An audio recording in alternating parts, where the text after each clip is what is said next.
ചുട്ടുപൊള്ളി കേരളം, ഇനിയും ചൂട് കൂടുമെന്ന് കാലാവസ്ഥാ ശാസ്ത്രജ്ഞർ. വേനൽ മഴ പെയ്തില്ലെങ്കിൽ ജീവിതം കടുക്കും. ഉഷ്ണതരംഗത്തിനും സാധ്യതയെന്ന മുന്നറിയിപ്പ്. ചൂടിൽ ഉരുകുമ്പോൾ നമ്മൾ കരുതേണ്ടത് എന്തെല്ലാം? ന്യൂസ് 18 ലൈവത്തോൺ കത്തുന്ന കേരളം.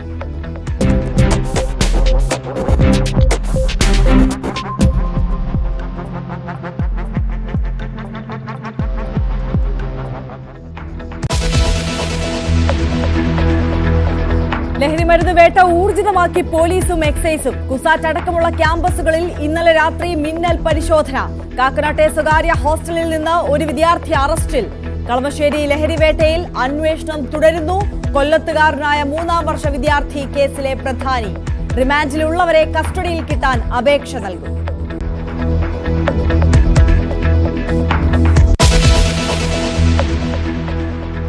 PC ജോർജിനെ പിന്തുണച്ച സിറോ മലബാർ സഭ നേതൃത്വത്തെ തള്ളി ഫാദർ പോൾ തേലക്കാട്ട്. പോലീസിന് NIAക്ക് അറിയാൻ പാടില്ലാത്ത ലൗകികത ഉണ്ടെന്ന് മെത്രാന്മാരെങ്ങനെ അറിഞ്ഞത്? അങ്ങനെ അറിഞ്ഞെങ്കിൽ പോലീസിലുള്ള പറയേണ്ടത്, സമൂഹത്തിലുള്ള ഉണ്ടാക്കല്ല ചെയ്യേണ്ടത്. ഇത് കുറ്റകരമാണ് എന്ന് പറയാൻ എനിക്ക് താല്പര്യമുണ്ട്. ബിഷപ്പുമാർക്കെതിരെ രൂക്ഷമായ ഭാഷയിൽ സഭ മുൻ വക്താവ്. കാസ പോലുള്ള സംഘടനകളെ പ്രോത്സാഹിപ്പിക്കുന്നത് നാണക്കേട്. ഫാദർ തേലക്കാടിന്റെ പ്രതികരണം ന്യൂസ് 18 Q18-ൽ.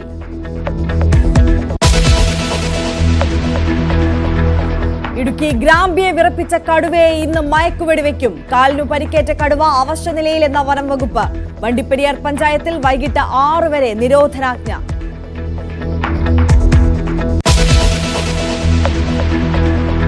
മലപ്പുറം കാട്ടുങ്ങൽ സ്വർണ്ണ കവർച്ചയിൽ പരാതിക്കാരനും സഹോദരനും അറസ്റ്റിൽ. പിടിയിലായത് ശിവേഷും ബെൻസും. സ്വർണ്ണ വ്യാപാരിയെ ആക്രമിച്ചു കവർന്നത് 75 പവൻ സ്വർണം. കവർച്ച ചെയ്ത സ്വർണവും കണ്ടെത്തി.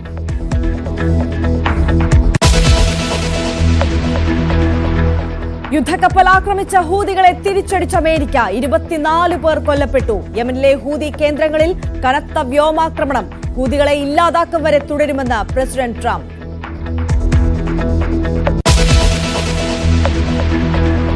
ക്രൂട്ടൺ ദൗത്യസംഘം അല്പസമയത്തിനകം ബഹിരാകാശ നിലയത്തിൽ.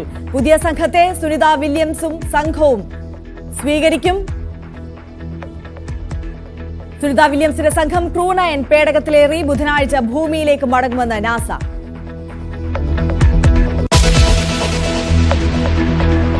വനിതാ പ്രീമിയർ ലീഗിൽ മുംബൈക്ക് കിരീടം. ഡൽഹിയെ തോൽപ്പിച്ചത് 8 റൺസിന്.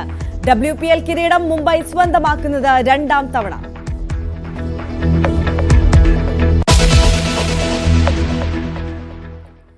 വിശദമായി കടക്കുകയാണ് വാർത്തകളിലേക്ക്. പതിവ് പോലെ തന്നെ നമ്മൾ ഇന്റർനാഷണൽ വാർത്തകളിൽ നിന്നാണ് തുടങ്ങുന്നത്.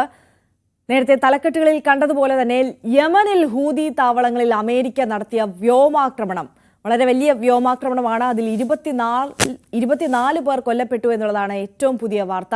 ചെങ്കടലിൽ US യുദ്ധക്കപ്പലിന് നേരെ ഹൂതികൾ ആക്രമണം തുടരുന്നതിനാലാണ് തിരിച്ചടി. US കപ്പലുകൾക്ക് നേരെ ആക്രമണം അവസാനിപ്പിക്കണമെന്നും ഇല്ലെങ്കിൽ ദുരന്തമാണ് കാത്തിരിക്കുന്നതെന്നുമാണ് പ്രസിഡന്റ് ഡൊണാൾഡ് ട്രംപിന്റെ മുന്നറിയിപ്പ്. ഹൂതികൾക്ക് പിന്തുണ നൽകുന്നത് അവസാനിപ്പിക്കണമെന്ന് ഇറാനോടും ആവശ്യപ്പെട്ടു. VR കാർത്തിക് കൂടുതൽ വിവരങ്ങളുമായി ഇന്റർനാഷണൽ ഡെസ്കിൽ നിന്ന് നമുക്കൊപ്പം ചേരുകയാണ്. കാർത്തിക്, വലിയ ആക്രമണമാണ് ഉണ്ടായിരിക്കുന്നത്. ഇതിനോടകം തന്നെ 24 പേർ കൊല്ലപ്പെട്ടു എന്നുള്ള വിവരങ്ങൾ പുറത്തുവരുന്നു. ഈ ആക്രമണം അവസാനിപ്പിക്കില്ല, തുടരുക തന്നെ ചെയ്യുമെന്നുള്ള മുന്നറിയിപ്പും ട്രംപിന്റെ ഭാഗത്തു നിന്നുണ്ടാകുന്നു. ഇറാൻ ഈ വിഷയത്തോട് പ്രതികരിച്ചിട്ടുണ്ടോ? എങ്ങനെയാണ് വിശദാംശങ്ങൾ? ആര്യ, മിഡിൽ ഈസ്റ്റിൽ ഒരു ഇടവേളയ്ക്ക് ശേഷം വീണ്ടും സാഹചര്യങ്ങൾ കൂടുതൽ കലുഷിതമാകുന്നു. ഇന്നലെ രാത്രിയാണ് യമൻ തലസ്ഥാനമായ സനയിൽ US-ന്റെ ഭാഗത്ത് നിന്ന് അതിശക്തമായ വ്യോമാക്രമണം ഉണ്ടായത്. സനയിൽ ഹൂതികളുടെ ശക്തി കേന്ദ്രങ്ങളിലാണ് ഇന്നലെ അതിശക്തമായ വ്യോമാക്രമണം US-ന്റെ ഭാഗത്ത് നിന്ന് ഉണ്ടായത്. ചെങ്കടലിൽ US-ന്റെ ഹാരി എസ് ട്രൂമാൻ വിമാനവാഹിനി കപ്പലിൽ നിന്നുള്ള യുദ്ധവിമാനങ്ങളാണ് സനയിലെ ഹൂതി കേന്ദ്രങ്ങളിലുടനീളം തന്നെ അതിശക്തമായ ആക്രമണം നടത്തിയത്. പ്രസിഡന്റ് ഡൊണാൾഡ് ട്രംപ് അധികാരത്തിലെത്തിയ ശേഷം നടത്തുന്ന ഏറ്റവും വലിയ സൈനിക നടപടിയാണ് ഇത് എന്നതും ഏറെ ശ്രദ്ധേയമാണ്. മിഡിൽ ഈസ്റ്റിൽ ട്രംപ് അധികാരത്തിലെത്തിയ ശേഷം വെടിനിർത്തൽ കരാർ അടക്കം പല പുരോഗമനപരമായ നീക്കങ്ങളും നടത്തിയിരുന്നു. അതിൽ വലിയ പ്രതീക്ഷയും ഉണ്ടായിരുന്നു. ആ സാഹചര്യത്തിൽ കൂടിയാണ് ഹൂതികളുടെ ശക്തി കേന്ദ്രത്തിൽ US ഇത്തരത്തിൽ ആക്രമണം നടത്തുന്നത് എന്നതും ശ്രദ്ധേയമാണ്. ഇതിന് ആധാരമായി US പറയുന്നത് കഴിഞ്ഞ കാലങ്ങളിൽ ചെങ്കടലിലൂടെ കടന്നു പോകുന്ന US-ന്റെ നാവിക കപ്പലും അതോടൊപ്പം തന്നെ മറ്റു വാണിജ്യ കപ്പലുകളെല്ലാം തന്നെയും പലതവണ ഹൂതികൾ പിടിച്ചെടുക്കുകയും ആക്രമിക്കുകയും ചെയ്യുന്ന ഒരു സാഹചര്യം ഉണ്ടായി. ഏറ്റവും ഒടുവിൽ കഴിഞ്ഞ മാസങ്ങളിൽ തന്നെ ഇത്തരത്തിൽ 2 വലിയ കപ്പലുകൾ പിടിച്ചെടുത്ത് മുക്കുന്ന സാഹചര്യമുണ്ടായി. 4 നാവികരെ കൊലപ്പെടുത്തി. ഇത്തരത്തിൽ 2023 മുതൽ ചെങ്കടലിലൂടെയും അതോടൊപ്പം തന്നെ ഏദൻ ഉൾക്കടലിലൂടെയുമൊക്കെ കടന്നു പോകുന്ന വാണിജ്യ കപ്പലുകളും അതോടൊപ്പം തന്നെ നാവിക കപ്പലുകളും എല്ലാം തന്നെ ഇവർ നിരന്തരം ആക്രമിക്കുന്നു. ഇത്തരത്തിൽ ഉള്ള ആക്രമണങ്ങൾക്ക് തിരിച്ചടി എന്ന വണ്ണമാണ് US-ന്റെ ഭാഗത്ത് നിന്ന് ഒരു പ്രത്യാക്രമണം ഇപ്പോൾ ഉണ്ടായിരിക്കുന്നത്. ഹൂതികളുടെ എല്ലാ ശക്തി കേന്ദ്രങ്ങളും തകർക്കുന്നതുവരെ ഇത് ശക്തമായി മുന്നോട്ട് പോകും, ഈ സൈനിക നടപടി ശക്തമായി മുന്നോട്ട് കൊണ്ടുപോകും എന്നാണ് US പ്രസിഡന്റ് ഡൊണാൾഡ് ട്രംപ് നൽകുന്ന മുന്നറിയിപ്പ്. മാത്രമല്ല, ഹൂതികൾക്ക് എല്ലാ തരം സഹായങ്ങളും നൽകുന്ന ഇറാനും അതിശക്തമായ മുന്നറിയിപ്പാണ് അമേരിക്ക നൽകുന്നത് എന്നതും ഏറെ ശ്രദ്ധേയമാണ്. ഇത്തരത്തിൽ ഹൂതികൾക്കുള്ള സഹായങ്ങൾ തുടരുകയാണെങ്കിൽ വലിയ പ്രത്യാഘാതങ്ങൾ നേരിടേണ്ടി വരും എന്നാണ് മുന്നറിയിപ്പ്. അതുകൊണ്ട് തന്നെ ഇറാൻ ഇത്തരത്തിൽ US-ന്റെ ഈ ആക്രമണത്തോട് എങ്ങനെ പ്രതികരിക്കും എന്ന് വരും മണിക്കൂറുകളിൽ മാത്രം അറിയണം. ഏതായാലും നിലവിൽ യമനിലെ ഇത്തരത്തിൽ സനയിലടക്കം നടത്തിയ ആക്രമണങ്ങൾ, പ്രത്യേകിച്ച് കിഴക്കൻ ജറാഫിൽ, അതാണ് ഹൂതികളുടെ ഒരു ശക്തി കേന്ദ്രം. അവിടെയാണ് ഹൂതികളുടെ ആസ്ഥാനമായ പോളിറ്റ് ബ്യൂറോയൊക്കെ ഉള്ളത്, സൈനിക താവളങ്ങളുള്ളത്. അവിടെയൊക്കെയാണ് അതിശക്തമായ വ്യോമാക്രമണം ഉണ്ടായത്. 24 പേർ ഇതിനോടകം കൊല്ലപ്പെട്ടു എന്ന റിപ്പോർട്ടുകൾ പുറത്തു വരുന്നുണ്ട്. സ്വാഭാവികമായും മരണസംഖ്യ ഇനിയും ഉയരും. അമേരിക്കയുടെ സെൻട്രൽ കമാൻഡാണ് ഈ ഓപ്പറേഷൻ നടത്തിയത്. അവർ തന്നെ വിശേഷിപ്പിക്കുന്നത് സമീപകാലത്തുണ്ടായ ഏറ്റവും വലിയ സൈനിക നടപടി എന്ന് തന്നെയാണ്. അതുകൊണ്ട് തന്നെ വരും മണിക്കൂറുകളിൽ ഇതിൻ്റെ കൂടുതൽ വിശദാംശങ്ങൾ വരും. സ്വാഭാവികമായും മരണസംഖ്യ ഉയരാനാണ് സാധ്യത. അതോടൊപ്പം തന്നെ പരിക്കേറ്റവരുടെ ദൃശ്യങ്ങളും പുറത്തു വന്നിട്ടുണ്ട്. നിരവധി പേർ ആശുപത്രിയിൽ, കുട്ടികളും വനിതകളും അടക്കമുള്ളവരെ നിരവധി പേരെ ആശുപത്രിയിൽ പ്രവേശിപ്പിച്ചതിൻ്റെ ദൃശ്യങ്ങളും പുറത്തു വരുന്നുണ്ട്.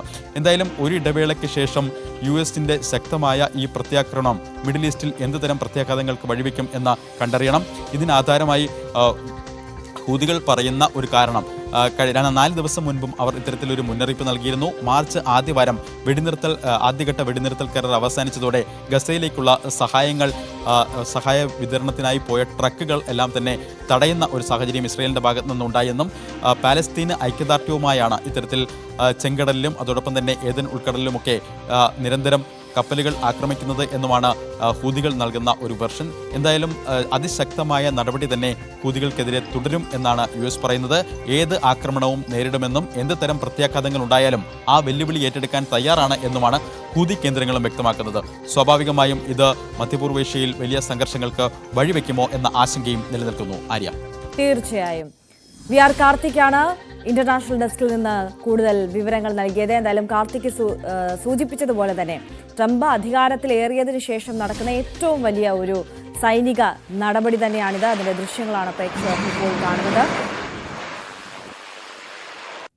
ഹൂതി താവളങ്ങളിലേക്ക് വലിയ തരത്തിലുള്ള വ്യോമാക്രമണമാണ് അമേരിക്കയുടെ ഭാഗത്ത് നിന്ന് ഉണ്ടായിട്ടുള്ളത്. ഏറ്റവും ഒടുവിൽ വിവരം ലഭിക്കുമ്പോൾ 24 പേർ കൊല്ലപ്പെട്ടു എന്നുള്ള റിപ്പോർട്ടാണ് പുറത്തുവരുന്നത്. വടക്കൻ ഗാസയിൽ ഇസ്രായേൽ നടത്തിയ ആക്രമണത്തിൽ 9 ജീവകാരുണ്യ പ്രവർത്തകർ കൊല്ലപ്പെട്ടു. ഇസ്രായേൽ ഹമാസ് വെടിനിർത്തൽ തുടങ്ങിയ ശേഷമുള്ള ഏറ്റവും വലിയ ആക്രമണം ആണിത്. വടക്കൻ ഗസയിലെ ബെയ്റ്റ് ലാഹിയയിൽ ഇസ്രായേൽ നടത്തിയ ആക്രമണത്തിൽ 9 ജീവകാരുണ്യ പ്രവർത്തകർ കൊല്ലപ്പെട്ടു. നിരവധി പേർക്ക് പരുക്കേറ്റു. എൻക്ലേവ് ഗവൺമെന്റ് മീഡിയ ഓഫീസാണ് ആക്രമണവും മരണവും സ്ഥിരീകരിച്ചത്. ഡ്രോൺ ആക്രമണത്തിൽ തുനിഞ്ഞ ഭീകര ലക്ഷ്യമിട്ടുള്ള പ്രത്യാക്രമണമായിരുന്നു ഇതെന്നാണ് ഇസ്രായേൽ വിശദീകരണം. ഗസയിൽ മാനുഷിക ദുരിതാശ്വാസ പ്രവർത്തനം റിപ്പോർട്ട് ചെയ്യാനെത്തിയ മാധ്യമ സംഘത്തിൽപ്പെട്ടവരാണ് കൊല്ലപ്പെട്ട 9 പേരിൽ 3 പേർ. കുടിയിറക്കപ്പെട്ട നിസ്സഹായരായ മനുഷ്യർക്ക് സഹായം എത്തിക്കുന്നവരെ ലക്ഷ്യമിട്ട് ആക്രമണം നടത്തുന്നത് അന്താരാഷ്ട്ര നിയമങ്ങളുടെ നഗ്നമായ ലംഘനമാണെന്ന് ഹമാസ് പ്രതികരിച്ചു. ഇസ്രായേൽ ഹമാസ് വെടിനിർത്തൽ 1 മാസത്തേക്ക് കൂടി നീട്ടുന്നതിന് പകരമായി ഹമാസ് തടവിലുള്ള മറ്റു ബന്ദികളെ കൂടി മോചിപ്പിക്കാനുള്ള അമേരിക്കൻ നിർദ്ദേശം ചർച്ച ചെയ്യുന്നതിനിടെയാണ് ഇസ്രായേലിന്റെ മാരകമായ ഈ ആക്രമണം. International desk, news 18. അമേരിക്ക ശക്തമായ മറ്റ് പല നിയന്ത്രണങ്ങളും വിലക്കുകളും ഒക്കെയായി, ഉത്തരവുകളും ഒക്കെയായി മുന്നോട്ട് പോകുന്ന ഒരു സാഹചര്യമാണ് ഉള്ളത്. അമേരിക്കയിലേക്കുള്ള പ്രവേശനത്തിന് 43 രാജ്യങ്ങളിൽ നിന്നുള്ളവർക്ക് വിലക്കും നിയന്ത്രണവും ഏർപ്പെടുത്താൻ ട്രംപ് ഭരണകൂടം ഒരുങ്ങുകയാണ്. യാത്രാ നിയന്ത്രണങ്ങളുള്ള രാജ്യങ്ങളുടെ പട്ടികയിൽ റഷ്യയും പാകിസ്ഥാനും ഉൾപ്പെടുന്നു. അമേരിക്കൻ പ്രസിഡന്റായി ഡൊണാൾഡ് ട്രംപ് 2ാം തവണ ചുമതലയേറ്റപ്പോൾ ജനുവരി 20 പുറപ്പെടുവിച്ച എക്സിക്യൂട്ടീവ് ഉത്തരവ് നടപ്പാക്കാൻ ഒരുങ്ങുന്നുവെന്ന വാർത്ത ന്യൂയോർക്ക് ടൈംസ് ആണ് പുറത്തുവിട്ടത്. 43 രാജ്യങ്ങളെ ചുവപ്പ്, ഓറഞ്ച്, മഞ്ഞ എന്നീ 3 പട്ടികയായി തിരിച്ചാവും അമേരിക്കയിലേക്കുള്ള പ്രവേശന നിരോധനവും നിയന്ത്രണവും ഏർപ്പെടുത്തുക. പ്രവേശന നിരോധനം ഏർപ്പെടുത്തിയ ചുവപ്പ് പട്ടികയിൽ 11 രാജ്യങ്ങളാണ്. Afghanistan, Bhutan, Iran, Libya, Cuba, ഉത്തര കൊറിയ, സിറിയ, വെനസ്വേല തുടങ്ങിയ രാജ്യങ്ങളാണ് ചുവപ്പ് പട്ടികയിൽ. പ്രവേശന നിയന്ത്രണമുള്ള 11 രാജ്യങ്ങളടങ്ങിയ ഓറഞ്ച് പട്ടികയിലാണ് റഷ്യയും പാകിസ്ഥാനും മ്യാൻമറും ഉൾപ്പെടുന്നത്. ഈ രാജ്യങ്ങളിൽ നിന്നുള്ള സ്ഥിരം ബിസിനസ് യാത്രക്കാർക്കൊഴികെ എല്ലാവർക്കും കർശന പരിശോധനയ്ക്ക് ശേഷമേ വിസ നൽകൂ. സുരക്ഷാ പോരായ്മകൾ പരിഹരിക്കാനായി 60 ദിവസത്തെ കാലാവധി നൽകിയ മഞ്ഞ പട്ടികയിൽ 22 രാജ്യങ്ങൾ ഉണ്ടാവുമെന്നാണ് സൂചന. കാമറൂൺ, കോങ്കോ, മാലി, സിംബാബ്വെ തുടങ്ങിയ രാജ്യങ്ങളാണ് ഈ പട്ടികയിൽ. ട്രംപിന്റെ ആദ്യ ഭരണകാലത്ത് 7 മുസ്ലിം ഭൂരിപക്ഷ രാജ്യങ്ങൾക്ക് യാത്രാ നിരോധനം ഏർപ്പെടുത്തിയിരുന്നു. പിന്നീട് വന്ന ബൈഡൻ ഭരണകൂടമാണ് ഇത് റദ്ദാക്കിയത്. ഇപ്പോൾ ഈ പട്ടിക വിപുലീകരിച്ച് നടപ്പാക്കാൻ ഒരുങ്ങുകയാണ് ട്രംപ്. International desk, news 18. അന്താരാഷ്ട്ര ബഹിരാകാശ നിലയത്തിൽ കുടുങ്ങിക്കിടക്കുന്ന ബഹിരാകാശ സഞ്ചാരികളായ സുനിത വില്യംസിനെയും ബുച്ച് വിൽമോറിനെയും തിരികെ എത്തിക്കാനുള്ള ദൌത്യം സ്പേസ് എക്സ് ക്രൂ 10 സഞ്ചാരികൾ അല്പസമയത്തിനകം ബഹിരാകാശ നിലയത്തിൽ പ്രവേശിക്കും. ഡ്രാഗൺ പേടകം ബഹിരാകാശ നിലയത്തിൽ ഘടിപ്പിക്കും. സുനിത വില്യംസിന്റെ സംഘം ക്രൂ 9 പേടകത്തിലേറി ബുധനാഴ്ച ഭൂമിയിലേക്ക് മടങ്ങും. ദൌത്യവുമായി ബന്ധപ്പെട്ടിട്ടുള്ള തത്സമയ ദൃശ്യങ്ങളാണ് ഇപ്പോൾ പ്രേക്ഷകർ TV സ്ക്രീനിൽ കണ്ടുകൊണ്ടിരിക്കുന്നത്. നേരത്തെ നാസ അറിയിച്ചത് പ്രകാരമാണെങ്കിൽ 9:13 ഈ ഡ്രാഗൺ പേടകം ബഹിരാകാശ നിലയവുമായി ഘടിപ്പിക്കുന്ന ആ ഒരു പ്രക്രിയ നടക്കുന്നത്. 10:35 ഈ ക്രൂ 10 ദൌത്യ സംഘത്തിലുള്ള സഞ്ചാരികൾ ബഹിരാകാശ നിലയത്തിലേക്ക് കടക്കും. അവിടെ സുനിത വില്യംസും ബുച്ച് വിൽമോറും ഈ പുതിയ സംഘത്തെ ബഹിരാകാശ നിലയത്തിലേക്ക് സ്വീകരിക്കും. അതിനുശേഷം ക്രൂ 9 പേടകത്തിലേറി ബുധനാഴ്ച സുനിത വില്യംസും സംഘവും ഭൂമിയിലേക്ക് മടങ്ങും. അതാണ് ഇതുവരെ നാസ പുറത്തുവച്ചിട്ടുള്ള ഈ ദൌത്യവുമായി ബന്ധപ്പെട്ടിട്ടുള്ള വിശദാംശങ്ങൾ. എന്തായാലും അതിന്റെ ആ ഒരു പ്രക്രിയ നടക്കുന്നതിന്റെ തത്സമയ ദൃശ്യങ്ങളാണ് പ്രേക്ഷകർ ഇപ്പോൾ കാണുന്നത്. കിരൺ ബാബു നമുക്കൊപ്പം ചേരുകയാണ്. കിരൺ, വളരെ പ്രതീക്ഷയോടെ ലോകം ഉറ്റുനോക്കുന്ന ഒരു ദൌത്യമാണ്. സുനിത വില്യംസിനെയും ബുച്ച് വിൽമോറിനെയും ഒക്കെ കഴിഞ്ഞ 9 മാസക്കാലമായി നമ്മൾ കാത്തിരിക്കുകയാണ്. വെറും 5 ദിവസത്തെ ദൌത്യത്തിനായി പോയിരുന്നവരാണ്. എന്തായാലും ഈ ക്രൂ 10 ദൌത്യം അത് വിജയകരമാകും എല്ലാ അർത്ഥത്തിലും എന്ന് തന്നെയാണ് പ്രതീക്ഷിക്കുന്നത്. ഇനി നിമിഷങ്ങൾ മാത്രമേ ബാക്കിയുള്ളൂ ആ ഡ്രാഗൺ പേടകം ബഹിരാകാശ നിലയവുമായി ഘടിപ്പിക്കാൻ. ഈ പ്രക്രിയയുമായി ബന്ധപ്പെട്ടിട്ടുള്ള കൂടുതൽ വിശദാംശങ്ങൾ എങ്ങനെയാണ്? ആര്യ, ഏതാനും മിനിറ്റുകൾ കൂടി കഴിയും എന്നുള്ളതാണ് ഇന്റർനാഷണൽ സ്പേസ് സ്റ്റേഷൻ ഏറ്റവും അവസാനം ട്വീറ്റ് ചെയ്ത ഇതിൽ പറയുന്നത്. മിനിറ്റുകളിൽ ചില വ്യത്യാസം കൂടിയുണ്ട്. അരമണിക്കൂർ കൂടി വൈകും. എന്തായാലും ഇപ്പോൾ വിജയകരമായി തന്നെ ഈ പേടകം അവിടെ എത്തിച്ചേർന്നിട്ടുണ്ട്. ഇനി ആ പേടകങ്ങൾ തമ്മിൽ ബന്ധിപ്പിച്ച ശേഷം പരസ്പരം പേടകങ്ങളിലേക്ക് മാറാൻ ആളുകൾക്ക് മാറാനുള്ള സൗകര്യം, ഇതെല്ലാം മണിക്കൂറുകൾ ഒക്കെ എടുക്കുന്ന സംവിധാനങ്ങളാണ്. എന്തായാലും ഇതുവരെയുള്ള എല്ലാ പ്രവർത്തനങ്ങളും വളരെ വിജയകരമാണ് എന്നത് തന്നെയാണ് ഇന്റർനാഷണൽ സ്പേസ് സ്റ്റേഷനിൽ നിന്ന് വരുന്ന വിവരങ്ങൾ. 9 മാസം മുമ്പാണ് 10 ദിവസത്തിൽ താഴെയുള്ള 8 മുതൽ 10 ദിവസം വരെയുള്ള ഒരു ദൗത്യത്തിനായി സുനിത വില്യംസും അതോടൊപ്പം തന്നെ ബൂച്ച് വിൽമോറും ഈ ബഹിരാകാശ പേടകത്തിൽ ഇന്റർനാഷണൽ സ്പേസ് സ്റ്റേഷനിലേക്ക് പോയത്. എന്നാൽ പിന്നീട് അവിടെ വെച്ച് ആ സമയത്ത് ഉണ്ടായ സാങ്കേതിക തകരാറ് കാരണം പിന്നീട് അവരുടെ മടക്കം വൈകുകയായിരുന്നു. അതിങ്ങനെ അനിശ്ചിതമായി നീണ്ടുപോവുകയായിരുന്നു. ഒടുവിൽ നാസയും സ്പേസ് എക്സും ചേർന്ന ഒരു സംയുക്ത ദൗത്യത്തിനാണ് ഇപ്പോൾ തുടക്കം കുറിച്ചത്. കഴിഞ്ഞ ആഴ്ചയായിരുന്നു ഈ ദൗത്യത്തിന് ഈ പേടകം ഉയരേണ്ടിയിരുന്നത്. അന്ന് ചില സാങ്കേതിക തകരാറുകൾ മൂലം മാറ്റിവെച്ചതാണ്. ഇപ്പോൾ അതെല്ലാം പരിഹരിച്ചാണ് ഏറ്റവും അവസാനം ലോകം തന്നെ ആകാംക്ഷയോടുകൂടി കാത്തിരിക്കുകയാണ്. അത്യസാധാരണമായ ഒരു ദൗത്യത്തിനാണ് നാസയും സ്പേസ് എക്സും തുനിഞ്ഞിരിക്കുന്നത്. സ്പേസ് എക്സിന്റെ ഡ്രാഗൺ പേടകമാണ് ഇപ്പോൾ അവിടെ എത്തിയിരിക്കുന്നത്. അതിൽ 4 സഞ്ചാരികളാണുള്ളത്. 4 വ്യത്യസ്ത രാജ്യക്കാരായ 4 സഞ്ചാരികളുണ്ട്. ഇവരാണ് ഈ ഇന്റർനാഷണൽ സ്പേസ് സ്റ്റേഷനിലെ എത്തുന്ന ആളുകളെ മാറ്റിക്കൊണ്ടിരിക്കും ഇടയ്ക്കിടയ്ക്ക്. 10 ദിവസത്തേക്ക് നേരത്തെ ആണ് ഇവരെ വിട്ടതെങ്കിൽ ഇപ്പോൾ അത് 9 മാസം, കൃത്യമായി പറഞ്ഞാൽ 286 ദിവസമായി സുനിത വില്യംസും അതോടൊപ്പം തന്നെ ബൂച്ച് വിൽമോറും ഈ പേടകത്തിൽ തന്നെ തുടരുകയാണ്. ഇതിനിടയിൽ ഈ രണ്ടുപേരുടെയും ആരോഗ്യസ്ഥിതിയിലടക്കം ദീർഘകാലം ഈ ഭൂഗുരുത്വാകർഷണം വളരെ കുറഞ്ഞ സ്ഥലത്ത് ജീവിക്കേണ്ടി വന്നത് മൂലമുണ്ടായ അസ്ഥിയിലെ ബലക്ഷയം അടക്കമുള്ള ആരോഗ്യ പ്രശ്നങ്ങൾ ഇരുവർക്കും റിപ്പോർട്ട് ചെയ്തിരുന്നു. എത്രയും വേഗം ഇവരെ മടക്കിക്കൊണ്ടുവരാൻ വേണ്ടിയുള്ള വലിയ പരിശ്രമത്തിൻ്റെ കൂടി ഭാഗമാണ് ലോകത്തെ ബഹിരാകാശ ഗവേഷണ രംഗത്തെ സാങ്കേതിക വിദ്യയുടെ കൂടി ഒരു വലിയ പരീക്ഷണത്തിൻ്റെ വിജയം കൂടിയാണ് ഇപ്പോൾ അടുത്തു നിൽക്കുന്നത്. അതിൻ്റെ വിജയം എന്തായാലും ഉടൻ തന്നെ ഉണ്ടാവും എന്ന് പ്രതീക്ഷിക്കുന്നു. കെനഡി സ്പേസ് സ്റ്റേഷനിൽ നിന്ന് പുലർച്ചെ 4 ശനിയാഴ്ച ഇന്ത്യൻ സമയം നോക്കിയാൽ ഇന്നലെ പുലർച്ചെ 4:33 കൂടിയാണ് ഈ 4 യാത്രക്കാരെയും വഹിച്ചുള്ള പേടകം ഉയർന്നത്. സ്പേസ് എക്സിന്റെ ഡ്രാഗൺ പേടകം ഉയർന്നത്.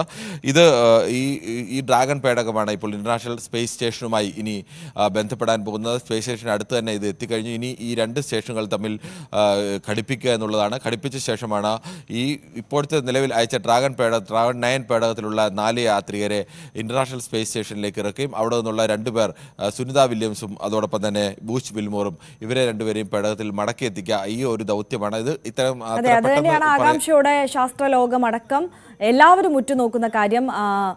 കിരൺ, ഇതിപ്പോൾ ബുധനാഴ്ചയാണ് ക്രൂ 9 പേടകത്തിൽ ഇവർ രണ്ടുപേരും സുനിത വില്യംസും ബുച്ച് വിൽമോറും തിരികെ മടങ്ങുന്നത് എന്നുള്ളത് നാസ പറയുന്നുണ്ട്. ഈ അറ്റ്ലാന്റിക് സമുദ്രത്തിൽ അടക്കം ഇവരുടെ ലാൻഡിങ്ങുമായി ബന്ധപ്പെട്ടിട്ടുള്ള കൂടുതൽ വിവരങ്ങൾ, അതോടൊപ്പം ഒരുപാട് ചരിത്ര നേട്ടങ്ങളൊക്കെ കൈവരിച്ചുകൊണ്ടാണ് സുനിത വില്യംസിന്റെ മടക്കയാത്ര. തിരികെ എത്തുമ്പോൾ അവരുടെ അനുഭവവുമായി ബന്ധപ്പെട്ട് ഒരുപാട് പഠന വിധേയമാക്കേണ്ട വിഷയങ്ങൾ അടക്കമുണ്ട്. അതൊക്കെ ശാസ്ത്രലോകം ആകാംക്ഷയോടെയാണ് കാത്തിരിക്കുന്നത്. ഇവരുടെ മടങ്ങിവരവുമായി ബന്ധപ്പെട്ട് കൂടുതലായ എന്തെങ്കിലും ഡീറ്റെയിൽസ് നാസയോ മറ്റോ പങ്കുവെക്കുന്നുണ്ടോ? ആര്യ, ഇത് യഥാർത്ഥത്തിൽ ഈ രണ്ടുപേരും ബഹിരാകാശത്തേക്ക് പോകുമ്പോൾ 8 മുതൽ 10 ദിവസം വരെ എന്നുള്ള ഒരു ചെറിയ കാലയളവിലേക്ക് പോയതാണ് ഇവർ അവിടേക്ക്. സുനിത വില്യംസ് നേരത്തെയും ബഹിരാകാശ യാത്ര ഇന്റർനാഷണൽ സ്പേസ് സ്റ്റേഷനിൽ എത്തിയിട്ടുള്ള ആളായിരുന്നു. അങ്ങനെ ഒരു 10 ദിവസത്തെ യാത്രയ്ക്ക് പോയതാണ്. ഇന്നിപ്പോൾ 286 ദിവസമാകുന്നു.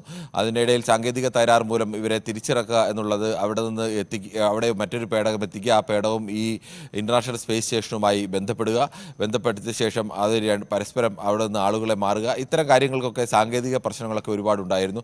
അത് കാരണം ഇത് അനിശ്ചിതമായി നീണ്ടുപോവുകയായിരുന്നു. ഇപ്പോൾ എന്തായാലും അതിനിടയിലാണ് സുനിത വില്യംസിനും അതോടൊപ്പം തന്നെ സഹയാത്രികരുമൊക്കെ ആരോഗ്യ പ്രശ്നങ്ങളൊക്കെ ഉണ്ടായത്. ദീർഘകാലം ഭൂഗുരുത്വാകർഷണം കുറഞ്ഞ ഒരു സ്ഥലത്ത് ജീവിക്കേണ്ടി വരുമ്പോൾ ഉണ്ടാകുന്ന ആരോഗ്യ പ്രശ്നങ്ങളൊക്കെയാണ്. അസ്ഥിക്ക് ബലക്ഷയമടക്കമുള്ള നിരവധി ആരോഗ്യ പ്രശ്നങ്ങൾ ഉണ്ടായിരുന്നു.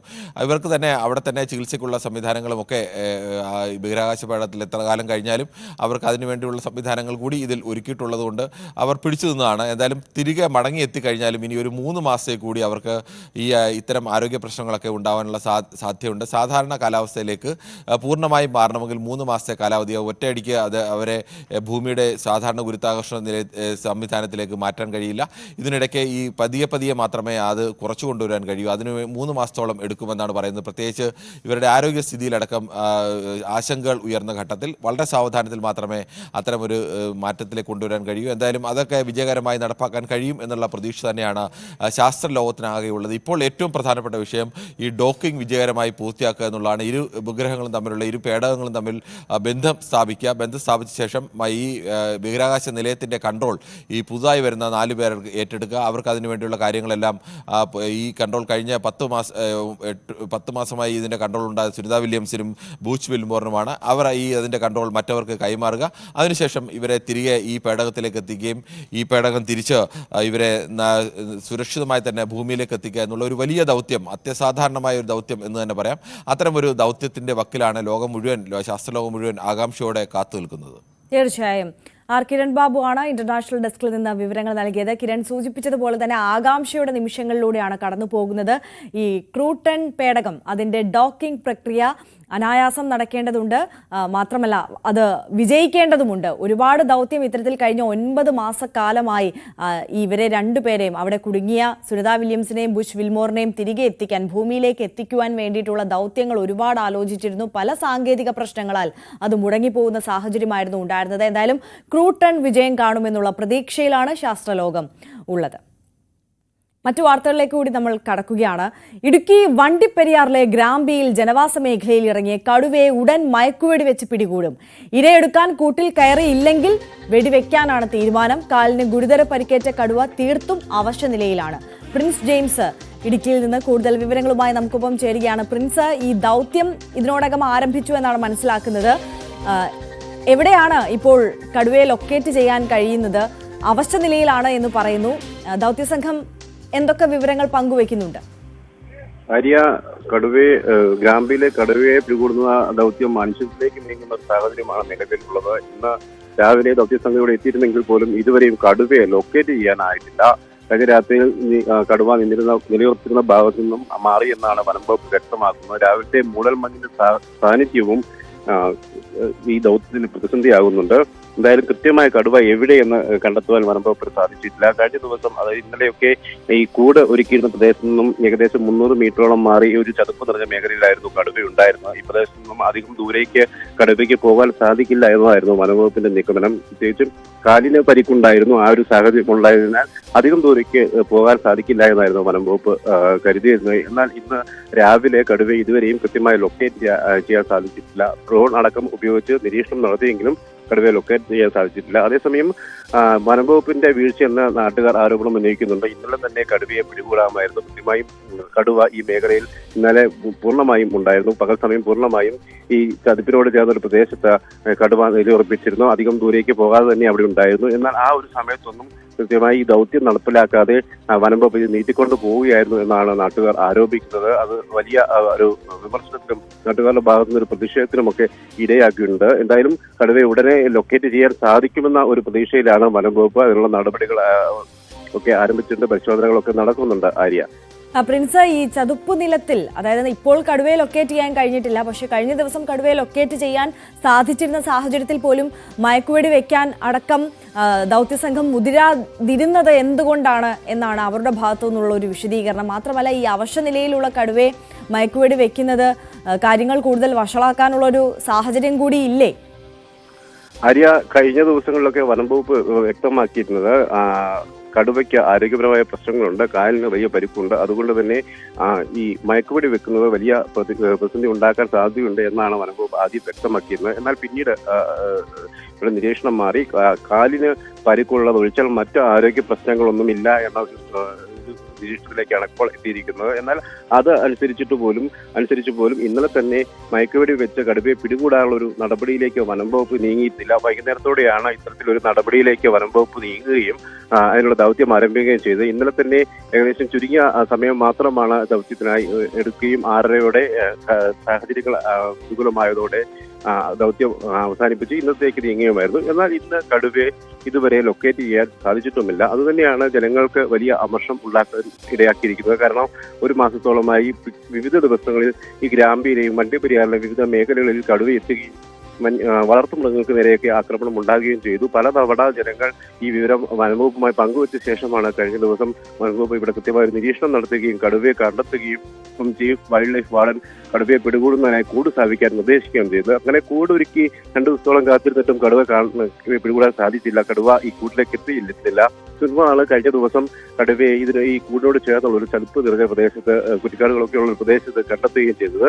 എന്നാൽ പിന്നീട് കടുവ സ്വയം കൂട്ടിലേക്ക് എത്തും എന്നൊരു പ്രതീക്ഷയിലായിരുന്നു വനംവകുപ്പ്. എന്നാൽ അതും ഉണ്ടാകാതെ വന്നതോടെയാണ് ഇത്തരത്തിൽ മയക്കുവെടി വെച്ച് പിടികൂടി ചികിത്സ നൽകാം എന്നൊരു നിലയിലേക്ക് വനംവകുപ്പ് എത്തിയത്. എന്നാൽ ഈ ദൗത്യം നടപ്പിലാക്കാൻ സമയം കൂടുതൽ എടുക്കുന്നു, അല്ലെങ്കിൽ കൃത്യമായ സമയത്ത് നടപ്പിലാക്കാൻ പറ്റുന്ന സമയത്ത് വനംവകുപ്പ് നടപ്പിലാക്കിയില്ല എന്ന് തുടങ്ങിയ ആരോപണങ്ങൾ നാട്ടുകാർ ഉന്നയിക്കുന്നുണ്ട്. ആര്യ, ശരി, പ്രിൻസ് ജെയിംസ് ആണ് വിവരങ്ങൾ നൽകിയത്. എന്തായാലും ഗ്രാമ്പിയെ വിറപ്പിച്ച കടുവയെ ഇന്ന് തന്നെ പിടികൂടാനുള്ള ദൗത്യത്തിലാണ് സംഘം ഉള്ളത്. മയക്കുവെടി വെക്കാൻ ഉള്ള ദൗത്യം ആരംഭിച്ചു കഴിഞ്ഞു. പക്ഷേ ഇതുവരെ കടുവയെ ലൊക്കേറ്റ് ചെയ്യാൻ കഴിഞ്ഞിട്ടില്ല എന്നുള്ളത് ആശങ്കാജനകമായ ഒരു സാഹചര്യമാണ്. അത് നാട്ടുകാർക്കിടയിൽ വലിയ അമർഷവും ഉയർത്തുന്നുണ്ട്.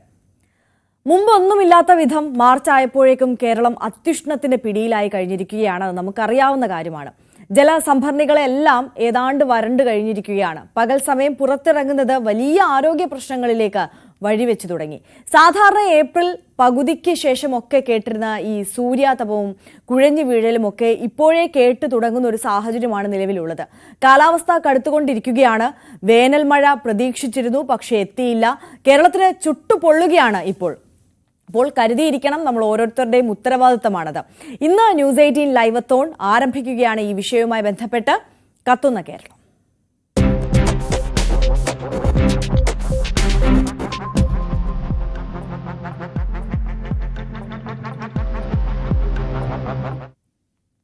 സംസ്ഥാനത്ത് ചൂട് ഇനിയും ഉയരുമെന്ന് കാലാവസ്ഥാ ശാസ്ത്രജ്ഞർ പറയുന്നു. വേനൽ മഴ ലഭിച്ചില്ലെങ്കിൽ ഏപ്രിൽ മെയ് മാസത്തിൽ സ്ഥിതി ഗുരുതരമാകും. ഉഷ്ണതരംഗത്തിനും സാധ്യതയുണ്ട്.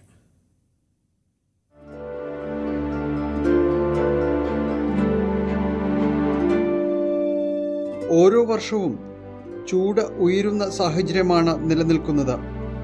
അൾട്രാവയലറ്റ് ഇൻഡെക്സ് റെഡ് അലർട്ടിലേക്ക് എത്താനുള്ള സാധ്യതയുണ്ട്. സംസ്ഥാനത്ത് ജില്ലകളിൽ 35 ഡിഗ്രിക്ക് മുകളിലാണ് ശരാശരി ചൂട്. പാലക്കാട് 38 എത്തിയപ്പോൾ UV ഇൻഡെക്സും അവിടെ ഉയർന്നിട്ടുണ്ട്. മലയോര മേഖലകളായ വയനാടും ഇടുക്കിയിലും ചൂട് 35 ഡിഗ്രി കടന്നു. വേനൽ മഴ ലഭിച്ചില്ലെങ്കിൽ സ്ഥിതിഗതികൾ ഗുരുതരമാകും. UV ഇൻഡെക്സ് പല സ്ഥലങ്ങളിലും കൂടുന്നതായിട്ട് നമ്മുടെ കാലാവസ്ഥ ഏജൻസി റിപ്പോർട്ട് ചെയ്യുന്നുണ്ട്. UV ഇൻഡെക്സിനെ തീർച്ചയായിട്ടും ഈ ഗ്ലോബൽ വാർമിങ് ഒരു ഇൻഡയറക്റ്റ്ലി അതിനെ അഫക്റ്റ് ചെയ്യുന്നുണ്ട്. അതിശക്തമായിട്ടുള്ള മഴ അതൊരു എൻഡ്, പിന്നെ വരൾച്ച അത് വേറൊരു എൻഡ്. അപ്പം ഈ ഗ്ലോബൽ വാർമിങ്ങിൻ്റെ ഇമ്പാക്റ്റ് കൊണ്ട് തന്നെ ഈ ക്ലിയർ സ്കൈ കണ്ടീഷൻസ് പ്രൊലോങ് ചെയ്യിപ്പിക്കുകയും ഒരു ഡ്രൈ കണ്ടീഷൻ പ്രൊലോങ് ചെയ്യിപ്പിക്കാനുള്ള സാധ്യത എപ്പോഴും കൂടുതലാണ്. ഇനി വരാൻ പോകുന്ന മാസങ്ങളിൽ ചൂട് കൂടാനുള്ള സാധ്യതയാണ് കൂടുതൽ കാണുന്നത്. സംസ്ഥാനത്ത് UV ഇൻഡെക്സ് കൂടുന്നത് പതിവാണെങ്കിലും വേനൽക്കാലത്തിന്റെ തുടക്കത്തിലെ ഇത്ര ഉയരുന്നതാണ് ആശങ്ക. നേത്ര ത്വക്ക് രോഗങ്ങൾക്കുള്ള സാധ്യതയും വർദ്ധിക്കുകയാണ്. അന്തരീക്ഷത്തിനും കാര്യമായ വ്യത്യാസങ്ങൾ സംഭവിക്കും. മേഘവിസ്ഫോടനം പോലുള്ള പ്രതിഭാസത്തിന്റെയും സാധ്യതകൾ വർദ്ധിക്കുകയാണ്. ന്യൂസ് 18 കൊച്ചി. എന്തായാലും അത്യസാധാരണമായ സാഹചര്യത്തിലൂടെയാണ് നമ്മൾ കടന്നുപോയിക്കൊണ്ടിരിക്കുന്നത്. ഈ സാഹചര്യത്തെ എങ്ങനെ നേരിടണം എന്നുള്ളതാണ് നമ്മൾ ന്യൂസ് 18 ലൈവത്തോണിൽ ഇന്ന് ചർച്ച ചെയ്യാൻ പോകുന്നത്. രാവിലെ 10 മണി മുതലാണ് ഈ ലൈവത്തോൺ ആരംഭിക്കുന്നത്. എന്തായാലും പ്രേക്ഷകർ ലൈവത്തോൺ കാണുക. അതിൽ ആരോഗ്യ വിദഗ്ധർ പങ്കുചേരുന്നുണ്ട്, കാലാവസ്ഥാ വിദഗ്ധർ പങ്കുചേരുന്നുണ്ട്. ഈ അത്യുഷ്ണകാലത്തെ എങ്ങനെ നേരിടണം, ആരോഗ്യ കാര്യങ്ങളിലൊക്കെ നമ്മൾ ഏത് തരത്തിൽ ശ്രദ്ധ പുലർത്തണം എന്നുള്ളതൊക്കെ നമ്മൾ ഈ ലൈവത്തോണിൽ പറയുന്നതായിരിക്കും, സംസാരിക്കുന്നതായിരിക്കും, ചർച്ച ചെയ്യുന്നതായിരിക്കും. അപ്പോൾ പ്രേക്ഷകർ ലൈവത്തോൺ ന്യൂസ് 18 10 മണി മുതൽ ആരംഭിക്കുക, കാണുക.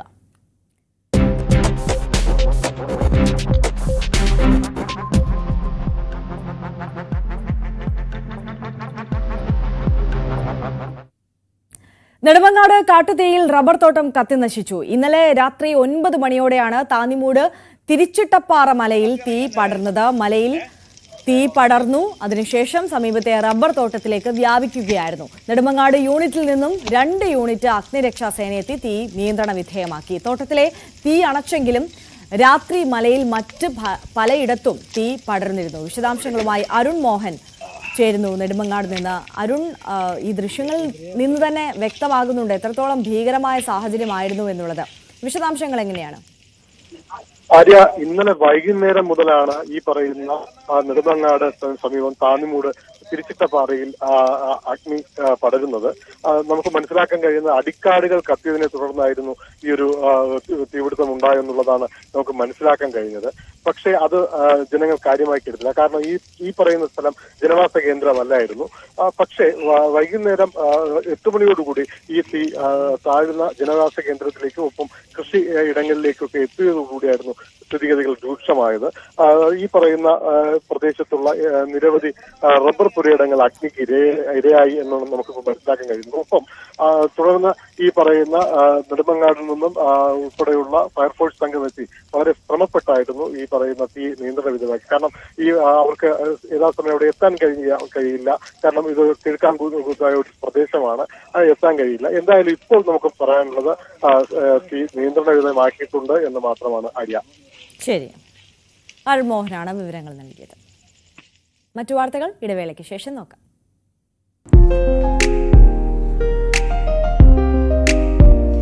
കല്യാണം കഴിഞ്ഞ ഭർത്താവിൻ്റെ വീട് സ്വന്തം വീട് പോലെ കാണണം, അതൊക്കെ.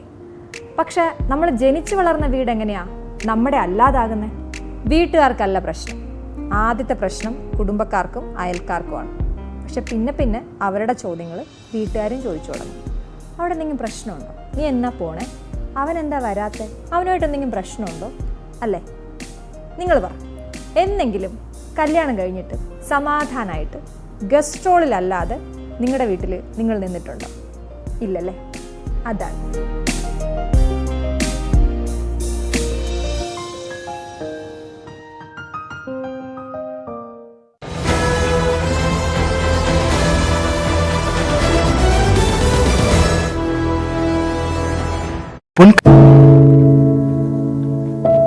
പെരുകുന്ന കുറ്റകൃത്യങ്ങളുടെ വാർത്തകൾ എല്ലാ ദിവസവും വായിച്ച് തളരുന്ന കാലമാണ് മാധ്യമപ്രവർത്തക എന്ന രീതിയിൽ ഇപ്പോൾ. അതിൽ മിക്കതിലും കാരണം ലഹരിയാണെന്നും പ്രതികളാകുന്നതും ഇരകളാകുന്നതും പുതിയ തലമുറയിലെ കുട്ടികളാണെന്നു കൂടി പറയേണ്ടി വരുമ്പോൾ രക്ഷാകർത്താവെന്ന നിലയിൽ സമാധാനം പോലും കെട്ടുപോകുന്ന സമയമാണ്. ആരെയാണ് തിരുത്തുക? ആരെയാണ് നന്നാക്കുക? ഈ പുതിയ തലമുറയാണോ അതോ അവർക്ക് മാതൃകയാകേണ്ട നമ്മളെ തന്നെയാണോ? 4ാമത്തെ പെഗിൽ ഐസ് ക്യൂബ് വീഴുമ്പോൾ ഞാൻ എവിടെ എത്തുമെന്ന് പറയുന്ന നായകനെ വേണ്ട എന്ന് പറയാൻ ഒരിക്കലും നമുക്ക് കഴിഞ്ഞിട്ടില്ല. എല്ലാ പ്രതിസന്ധികളിൽ നിന്നും എഴുന്നേറ്റ് വരാൻ ലഹരി ഒപ്പം വേണമെന്നും വിഷമത്തിലും സന്തോഷത്തിലുമെല്ലാം ലഹരി കൂടെ ഉണ്ടാകണം എന്ന് പറഞ്ഞ തലമുറയാണ് നമ്മുടേത്. ലഹരിക്ക്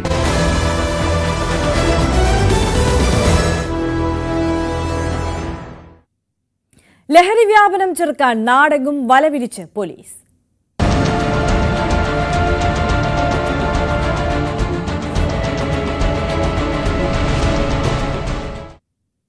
സംസ്ഥാനത്തെ ക്യാമ്പസുകളിലെ ലഹരി വ്യാപനം തടയാൻ തിരക്കിട്ട ശ്രമങ്ങളിലാണ് പോലീസ്. എറണാകുളം കാക്കനാട്ടെയും കുസാറ്റിലെയും ഹോസ്റ്റലുകളിൽ ഇന്നലെ രാത്രി റെയ്ഡ് നടത്തി. കഞ്ചാവുമായി ഒരു വിദ്യാർത്ഥി പിടിയിൽ. കൊല്ലം സ്വദേശി സെയ്ദലിയാണ് പിടിയിലായത്. കളമശ്ശേരി പോളിടെക്നിക്കിലെ കഞ്ചാവ് വിൽപ്പന കൂട്ടുകച്ചവടമെന്ന് പോലീസ്. ഇവർക്കിടയിൽ രാഷ്ട്രീയമില്ല.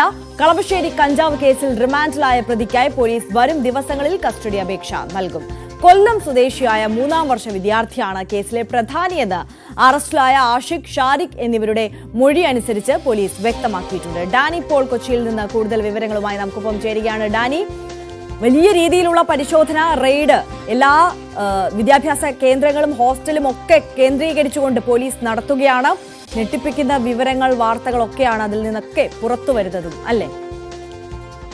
അങ്ങനെ തന്നെയാണ്. കാരണം കഴിഞ്ഞ ദിവസങ്ങളിലായി നടത്തിയ പരിശോധനകളിൽ അതിൽ കൂടുതൽ വിവരങ്ങൾ പുറത്തു വരുന്നു. പ്രത്യേകിച്ച് ഇത് ഈ ഹോസ്റ്റലുകൾ കേന്ദ്രീകരിച്ചുകൊണ്ട് കൃത്യമായ രീതിയിലുള്ളൊരു വിൽപ്പന ശൃംഖല തന്നെ രൂപപ്പെടുത്തിയിരുന്നു. ഇതിൽ ഏറ്റവും പ്രധാനി എന്ന് പറയുന്നത് ഇപ്പോൾ ഈ കൊല്ലം സ്വദേശിയായ 3ാം വർഷ വിദ്യാർത്ഥി തന്നെയാണ്. ഇയാളെ കേന്ദ്രീകരിച്ചുകൊണ്ടാണ് അന്വേഷണം മുന്നോട്ട് പോകുന്നത്. ഇപ്പോൾ അറസ്റ്റ് രേഖപ്പെടുത്തിയിട്ടുള്ള 3 പേര്, അതിൽ ഇവർ നൽകിയിട്ടുള്ള മൊഴികളുടെ കൂടി ഒരു അടിസ്ഥാനത്തിലാണ് ഈ രീതിയിലുള്ള ഒരു അന്വേഷണവുമായിട്ട് പോകുന്നത്. ഇതിൽ കൃത്യമായ രീതിയിൽ തന്നെ ഇവർ ഒരു സംഘങ്ങൾ ഉണ്ടാക്കുകയും ഈ ഹോസ്റ്റലിനകത്ത്, പ്രത്യേകിച്ച് പോളിടെക്നിക് ഹോസ്റ്റലിനകത്തുണ്ടായിരുന്ന ഒരു സംഭവം എന്ന് പറയുന്നത് അവിടെ ഈ കഞ്ചാവ് വലിക്കുന്നവർ ചേർന്നുണ്ടാക്കിയ ഒരു കൂട്ടായ്മ, അതിനൊരു ഗ്യാങ് ആയിട്ട് തന്നെയാണ് അവര് അറിയപ്പെട്ടിരുന്നത്. അവർക്കിടയിലാണ് വിപണനം നടന്നിരുന്നത്. മുൻകൂട്ടി ബുക്ക് ചെയ്യുന്നവർക്ക് ഡിസ്കൗണ്ടുകൾ നൽകിയിരുന്നത്. ഈ രീതിയിലുള്ള കാര്യങ്ങളുമായിട്ട് അവർ മുന്നോട്ട് പോവുകയായിരുന്നു. പ്രത്യേകിച്ച് ഒരു തടസ്സവും അവർക്ക് ഇത് സംബന്ധിയായ കാര്യങ്ങൾ നേരിട്ടിരുന്നില്ല എന്നതാണ് പോലീസ് നൽകുന്ന ഒരു വിശദാംശങ്ങൾ എന്ന് പറയുന്നത്. അതിൽ ഇവർക്കിടയിൽ നടത്തിയ ഒരു വിപണനം എന്ന് പറയുന്നത് കഞ്ചാവ് പുറമേ നിന്ന് എത്തിച്ചിരുന്നു. ഇതിൽ ഇതര സംസ്ഥാനത്തു നിന്നുള്ളവരൊരു സഹായ വികാരികൾ ഉണ്ടായിരുന്നു എന്നതാണ്. അതിൽ ആരൊക്കെയാണ് കൃത്യമായ ഒരു പങ്കുണ്ടായിരുന്നത് എന്നതടക്കമുള്ള കാര്യങ്ങളിൽ പോലീസ് പരിശോധനകൾ നടത്തി വരികയാണ്. ഇതിന്റെ ഭാഗമായിട്ട് തന്നെയാണ് കഴിഞ്ഞ ദിവസങ്ങളിൽ കളമശ്ശേരി കേന്ദ്രീകരിച്ചുകൊണ്ട് പോലീസ് പരിശോധന നടത്തിയത്. അതിൽ ഏറ്റവും പ്രധാനമെന്ന് പറയുന്നത് ഈ ഹോസ്റ്റലുകൾക്കപ്പുറം പലയിടങ്ങളിലും തന്നെ പേയിങ് ഗസ്റ്റ് സംവിധാനം അടക്കമുള്ള കാര്യങ്ങൾ ഉണ്ടായിരുന്നു. അവിടങ്ങളിലെല്ലാം തന്നെ പോലീസ് പരിശോധന നടത്തി. കുസാറ്റ പരിസരത്ത് പരിശോധന ഉണ്ടായിരുന്നു. കൊച്ചി യൂണിവേഴ്സിറ്റി പരിസരത്ത് വിദ്യാർത്ഥികൾക്ക് പുറമേ നിന്ന് താമസം ഒരുക്കി കൊടുക്കുക, ഹോസ്റ്റലുകൾക്ക് പുറമേ നിന്നുകൊണ്ട് സമാന്തരമായി പ്രവർത്തിക്കുന്ന ഹോസ്റ്റലുകളുണ്ട്. അപ്പോൾ അവിടങ്ങളിലെല്ലാം തന്നെ പരിശോധന നടത്തുകയും ചെയ്തിരുന്നു. ഇന്നലെ രാത്രി നടത്തിയ പരിശോധനയിൽ 2 ഗ്രാം കഞ്ചാവുമായിട്ട് ഒരു വിദ്യാർത്ഥി പിടിയിലായിരുന്നു. ഭാരത് മാതാ കോളേജിലെ, തൃക്കാക്കര ഭാരത് മാതാ കോളേജിലെ വിദ്യാർത്ഥിയാണ്. കൊല്ലം സ്വദേശിയായ മുഹമ്മദ് സൈദലി പിടിയിലായിരുന്നു. അളവിൽ കുറവായതുകൊണ്ട് വിദ്യാർത്ഥിയെ ഇന്നലെ തന്നെ സ്റ്റേഷൻ ജാമ്യത്തിൽ വിട്ടയക്കുകയും ചെയ്തിരുന്നു. ഇതിൽ പ്രകടമാകുന്നത് ഈ പലരുടെയും കയ്യിൽ ഇത്തരം കുറഞ്ഞ അളവിലാണെങ്കിൽ കൂടിയും പല വിദ്യാർത്ഥികളുടെയും കയ്യിൽ ഇത്തരത്തോളം ഈ കഞ്ചാവ് കയ്യിൽ എത്തുന്നു എന്നതാണ്. അപ്പോൾ ഇത് വളരെ സുലഭമായ ആളുകൾക്ക് ലഭിക്കുന്ന രീതിയിലേക്ക്, പ്രത്യേകിച്ച് ഈ കുട്ടികൾക്ക് ലഭിക്കുന്ന രീതിയിലേക്ക് അടക്കം കാര്യങ്ങൾ എത്തിയിരിക്കുന്നു എന്നതാണ്. അതുകൊണ്ട് കൂടുതൽ പരിശോധനകളിലേക്ക് കടക്കാൻ തന്നെയാണ് തീരുമാനിച്ചിരിക്കുന്നത്.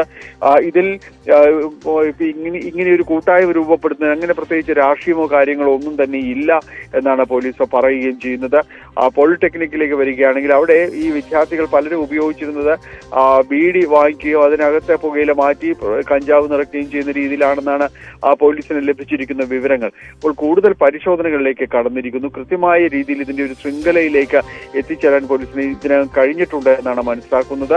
വിപണനം നടത്തുന്നവർ, അവരിലേക്ക് എത്തിക്കുന്നവർ, കുട്ടികളിലേക്ക് കഞ്ചാവ് എത്തിക്കുന്നവർ, ഇവരെല്ലാം കേന്ദ്രീകരിച്ചുകൊണ്ട് വരും ദിവസങ്ങളിൽ കൂടുതൽ പരിശോധനകൾ ഉണ്ടാവും, അറസ്റ്റുകൾ ഉണ്ടാവും എന്ന് തന്നെയാണ് മനസ്സിലാക്കുന്നത്. തീർച്ചയായും ഡാനി പോളാണ് വിവരങ്ങൾ നൽകിയത്. എന്തായാലും വളരെ വ്യാപകമായ പരിശോധനയാണ് പോലീസിന്റെയും എക്സൈസിന്റെയും ഭാഗത്തു നിന്നൊക്കെ ഉണ്ടാകുന്നത്. വിദ്യാർത്ഥികൾക്കിടയിൽ നടത്തിയ പരിശോധനയിൽ വളരെ വ്യാപകമായ വിദ്യാർത്ഥികളിലേക്ക് ഈ ലഹരികൾ എത്തുന്നുണ്ട് എന്നുള്ള വിവരങ്ങളാണ് പോലീസിന് ലഭിക്കുന്നത്. അളവിൽ കുറവാണെങ്കിൽ പോലും പല വിദ്യാർത്ഥികളുടെ കയ്യിൽ നിന്നും ഇത്തരത്തിൽ മയക്കുമരുന്ന് കണ്ടെത്തുന്നുണ്ട് പോലീസ് എന്നുള്ളതാണ് ഗുരുതരമായ സാഹചര്യം. ഒരു മാധ്യമ പ്രവർത്തക എന്ന നിലയ്ക്ക് ഇപ്പോൾ ഏറ്റവും കൂടുതൽ കൈകാര്യം ചെയ്യേണ്ടി വരുന്നത് ലഹരിയുമായി ബന്ധപ്പെട്ട വാർത്തകളാണ്. കൊച്ചുകുട്ടികൾ മുതൽ യുവാക്കൾ വരെ എല്ലാവരും ഉൾപ്പെട്ടിരിക്കുന്ന ലഹരിയുടെ ഒരു വല. എന്താണ് നമ്മുടെ യുവതലമുറയ്ക്ക് സംഭവിക്കുന്നത് എന്നൊക്കെ എല്ലാവരും ചോദിച്ചു കാണും. പക്ഷേ അവരുടെ പ്രശ്നങ്ങളെ, അത് കുട്ടികൾ മുതൽ യുവാക്കൾ വരെ, അവരുടെ പ്രശ്നങ്ങളെ കേൾക്കുന്നതിന്, മനസ്സിലാക്കുന്നതിന്, ഒരു പരിഹാരം പറയുന്നതിന് മുതിർന്നവരായ നമുക്ക് എത്രമാത്രം കഴിയുന്നുണ്ട്? അവരിൽ ഉണ്ടാകുന്ന ചെറിയ മാറ്റങ്ങൾ നമ്മൾ തിരിച്ചറിയാറുണ്ട്. അവരുടെ ചുറ്റുമുള്ളത് ഒരു മായാലോകമാണ്. സോഷ്യൽ മീഡിയയുടെ, വീഡിയോ ഗെയിമുകളുടെ, സിനിമയുടെ, വാർത്തയുടെ വലിയ വിവരശേഖരത്തിന്റെ ലോകം. ആ ലോകത്തിനകത്ത് കുരുങ്ങിപ്പോകുന്ന കുട്ടികളെ തിരിച്ച് യഥാർത്ഥ ജീവിതത്തിലേക്ക്, മണ്ണിന്റെ മണമുള്ള ജീവിതത്തിലേക്ക് തിരിച്ചു കൊണ്ടുവരാൻ നമുക്കും കഴിയേണ്ടതല്ലേ? അവരെ കേൾക്കാൻ, അവരിൽ ഉണ്ടാകുന്ന മാറ്റങ്ങൾ തിരിച്ചറിയാൻ, അവരുടെ പ്രശ്നങ്ങൾക്ക് പരിഹാരം കാണാൻ നമുക്ക് മാത്രമേ കഴിയൂ. ചേർത്ത് പിടിക്കാം നമ്മുടെ കുട്ടികളെ. ലഹരിയുടെ വലയിൽ കുരുങ്ങാതെ അവരെ കാത്തുരക്ഷിക്കാം.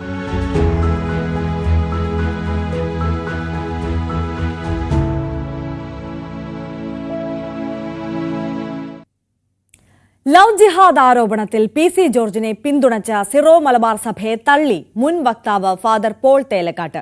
പോലീസും ദേശീയ അന്വേഷണ ഏജൻസിയും അറിയാത്ത ലവ് ജിഹാദ് ഉണ്ടെന്ന് പറയാൻ മെത്രാൻമാർക്ക് എങ്ങനെയാണ് കഴിയുന്നതെന്ന് പോൾ തേലക്കാട്ട് ചോദിച്ചു. ഇതര സമുദായങ്ങളുമായി സമാധാനത്തിൽ കഴിയാൻ ക്രിസ്ത്യാനികൾ ആഗ്രഹിക്കുമ്പോൾ അതിന് വിരുദ്ധമായിട്ടാണ് പിതാക്കന്മാർ പറയുന്നത്. കാസ പോലുള്ള തീവ്രവാദ സംഘടനകളെ പ്രോത്സാഹിപ്പിക്കുന്ന നിലപാട് സഭയിൽ നിന്നുണ്ടാകുന്നത് നാണക്കേടാണ്. ക്രിസ്ത്യൻ പെൺകുട്ടികളുടെ വിവാഹപ്രായം തീരുമാനിക്കാനുള്ള എന്ത് ഉത്തരവാദിത്തമാണ് PC ജോർജിനുള്ളതെന്നും ഫാദർ പോൾ തേലക്കാട്ട് പരിഹസിച്ചു. ന്യൂസ് 18 Q18 പോൾ തേലക്കാട്ടിന്റെ പ്രതികരണം.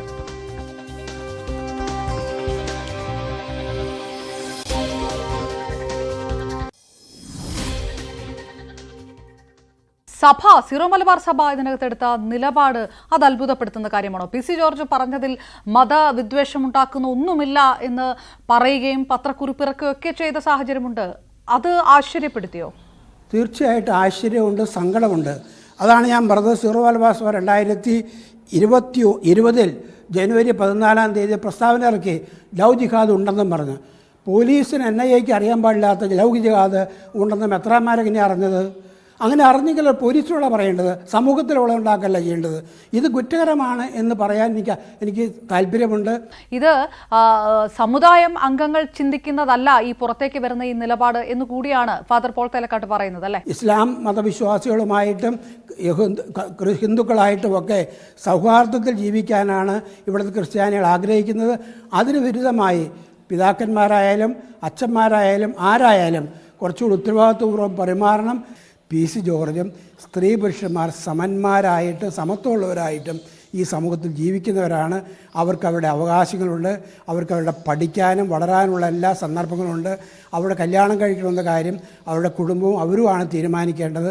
അത് ആരുടെ മേൽ കെട്ടിയേൽപ്പിക്കാനും ഇത്ര പ്രായത്തിൽ കല്യാണം കഴിച്ചോളണം എന്നൊരു കൽപ്പന ഇറക്കാനൊന്നും PC ജോർജിന് എന്താണ് ഉത്തരവാദിത്വം എന്ന് എനിക്ക് മനസ്സിലായിട്ടില്ല. കാസ പോലുള്ള മുസ്ലിം വൈരത്തിൻ്റെ സംഘടനകൾ ഇവിടെ വളരുന്നുണ്ട്. അത് വിവേകത്തോടെ കാണാനും അതിനെ നിയന്ത്രിക്കാനും അങ്ങനെ അതിനകത്തേക്ക് പോയി വൈരത്തിൻ്റെയും വൈരാഗ്യത്തിൻ്റെയും വെറുപ്പിൻ്റെയും അന്തരീക്ഷം സൃഷ്ടിക്കാൻ ശ്രമിക്കുന്ന രാഷ്ട്രീയ പാർട്ടികളുടെ ചട്ടുവങ്ങളാകാതെ വേഗപൂർവ്വം വർദ്ധിക്കാൻ എല്ലാവരെയും ഉപദേശിക്കുകയും എല്ലാവരെയും നേർവഴിക്കുകയും നടത്തേണ്ടവർ തന്നെ വഴിതെറ്റുന്ന ഒരു അന്തരീക്ഷം ഉണ്ടാകുന്നത് ഏറ്റവും നിർഭാഗ്യകരമാണ്. സമൂഹവും ജനങ്ങളും തിരിച്ചറിയണം ഇത്തരം പ്രവൃത്തികളെ, ഇത്തരം നടപടികളെ എന്നാണ് എനിക്ക് പറയാനുള്ളത്. നുണ പറയുക, വ്യാജങ്ങൾ ചെയ്യുക, വാക്ക് മാറുക, നുണ പ്രത്യക്ഷമായി പറയുക, ഇതൊന്നും സഭയുടെ നേതാക്കന്മാരിൽ ഉണ്ടാകാൻ പാടില്ലാത്തതാണ്. മാർപ്പാപ്പയോട് പോലും നുണ പറഞ്ഞ സന്ദർഭങ്ങളുണ്ടായിട്ടുണ്ട്. അങ്ങനെ ഏത് യുദ്ധം ചെയ്യാനും നുണ പറഞ്ഞ് യുദ്ധം ജയിക്കാം എന്ന് കരുതുന്നവർ നുണയുടെ ആളുകളായി മാറും. സഭയുടെ തലത്തിലുള്ളവർ സത്യത്തിനും ധർമ്മത്തിനും വേണ്ടി തോൽക്കാൻ സന്നദ്ധരാകേണ്ടവരാണ്. അവിടെ ജയിക്കാൻ വേണ്ടി നുണ പറയുകയും അധർമ്മം കാണിക്കുകയും അനീതി ചെയ്യുകയും ചെയ്യുന്നത് എന്തുകൊണ്ടാണ് ഉണ്ടാകുന്നത് എന്ന് ഗൗരവമായി സഭാമണ്ഡലത്തിൽ ചർച്ചകൾ ഉണ്ടാകേണ്ടതാണ് എന്ന് മാത്രമേ എനിക്ക് പറയാൻ ആഗ്രഹമുള്ളൂ. കൂടുതൽ ഇതൊക്കെ പറഞ്ഞ് സ്വന്തം കാര്യം മറ്റുള്ളവരുടെ മുമ്പിൽ പറഞ്ഞ് നാറ്റിക്കുന്നു എന്നുള്ള ആക്ഷേപത്തിന് വിധേയമാകാൻ ഞാൻ ആഗ്രഹിക്കുന്നില്ല. സഭയുടെ അകത്തു നിന്ന് ആത്മവിമർശനം തയ്യാറാകണം. ആത്മവിമർശനമില്ലാത്ത ഏത് സമുദായവും പുരോഗമിക്കില്ല, ആരോഗ്യകരമായി വളരില്ല, നന്നാവില്ല. CPMന്റെ പുതിയ ആസ്ഥാന മന്ദിര നിർമ്മാണം അവസാന ഘട്ടത്തിൽ. AKG സെന്ററിന് എതിർവശത്താണ് ആധുനിക സൗകര്യങ്ങളോട് കൂടിയുള്ള ബഹുനില മന്ദിരം നിർമ്മാണം പുരോഗമിക്കുന്നത്. പാർട്ടി കോൺഗ്രസ് കഴിഞ്ഞാലുടൻ ഉദ്ഘാടനം നടത്തിയേക്കും.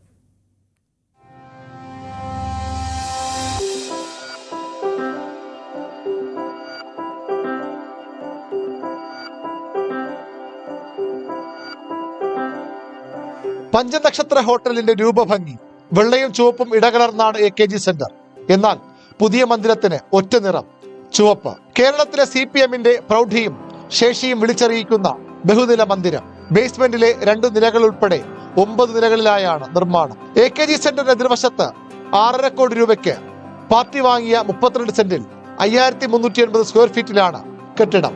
ആധുനിക സൗകര്യങ്ങളോടെയുള്ള മന്ദിരത്തിൽ കോൺഫറൻസ് ഹാളുകളും നേതാക്കൾക്ക് താമസ സൗകര്യവും ഉണ്ടാകും.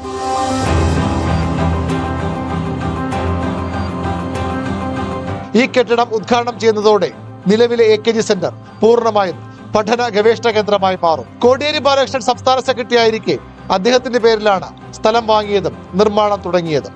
പാർട്ടി ആസ്ഥാനത്തിന് കോടിയേരിയുടെ പേര് നൽകുമെന്നും സൂചനയുണ്ട്. ന്യൂസ് 18 തിരുവനന്തപുരം. കൂടുതൽ വാർത്തകൾ ഇടവേളയ്ക്ക് ശേഷം.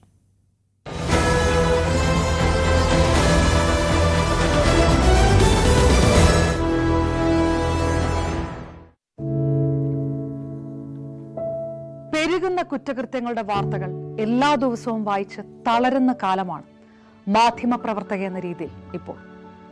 അതിൽ മിക്കതിലും കാരണം ലഹരിയാണെന്നും പ്രതികളാകുന്നതും ഇരകളാകുന്നതും പുതിയ തലമുറയിലെ കുട്ടികളാണെന്ന് കൂടി പറയേണ്ടി വരുമ്പോൾ രക്ഷാകർത്താവെന്ന നിലയിൽ സമാധാനം പോലും കെട്ടുപോകുന്ന സമയമാണ്. ആരെയാണ് തിരുത്തുക? ആരെയാണ് നന്നാക്കുക? ഈ പുതിയ തലമുറയാണോ അതോ അവർക്ക് മാതൃകയാകേണ്ട നമ്മളെ തന്നെയാണോ? 4ാമത്തെ പെഗിൽ ഐസ് ക്യൂബ് വീഴുമ്പോൾ ഞാൻ എവിടെ എത്തുമെന്ന് പറയുന്ന നായകനെ വേണ്ട എന്ന് പറയാൻ ഒരിക്കലും നമുക്ക് കഴിഞ്ഞിട്ടില്ല. എല്ലാ പ്രതിസന്ധികളിൽ നിന്നും എഴുന്നേറ്റ് വരാൻ ലഹരി ഒപ്പം വേണമെന്നും വിഷമത്തിലും സന്തോഷത്തിലുമെല്ലാം ലഹരി കൂടെ ഉണ്ടാകണം എന്ന് പറഞ്ഞ തലമുറയാണ് നമ്മുടേത്. ലഹരിക്ക് കുടുംബ സദസ്സുകളിൽ ഉണ്ടായിരുന്ന ടാബു പോലും തുടച്ചു കളഞ്ഞ തലമുറയാണ് നമ്മുടേത്. അച്ഛനും അമ്മയും കുട്ടികളുടെ മുന്നിലിരുന്ന് മദ്യപിക്കുന്ന കാലത്ത് ഇതിലും വലിയ ലഹരിയിലേക്ക് കടക്കരുതെന്ന് കുട്ടികളോട് ആ രക്ഷിതാക്കൾക്ക് എങ്ങനെയാണ് പറയാൻ കഴിയുക? നോക്കൂ, കൈവിട്ടു പോകുന്നത് നമുക്കാണ്. അതിന്റെ വലിയ വിപത്ത് അനുഭവിക്കുന്നത് പുതിയ തലമുറയും. ലഹരിക്ക് അടിമയാകാതിരിക്കൂ, സ്വതന്ത്രരാകൂ. Live free, live drug free.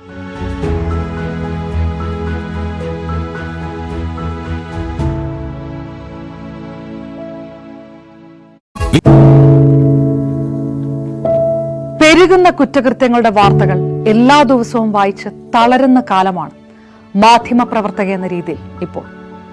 അതിൽ മിക്കതിലും കാരണം ലഹരിയാണെന്നും പ്രതികളാകുന്നതും ഇരകളാകുന്നതും പുതിയ തലമുറയിലെ കുട്ടികളാണെന്ന് കൂടി പറയേണ്ടി വരുമ്പോൾ രക്ഷാകർത്താവെന്ന നിലയിൽ സമാധാനം പോലും കെട്ടുപോകുന്ന സമയമാണ്.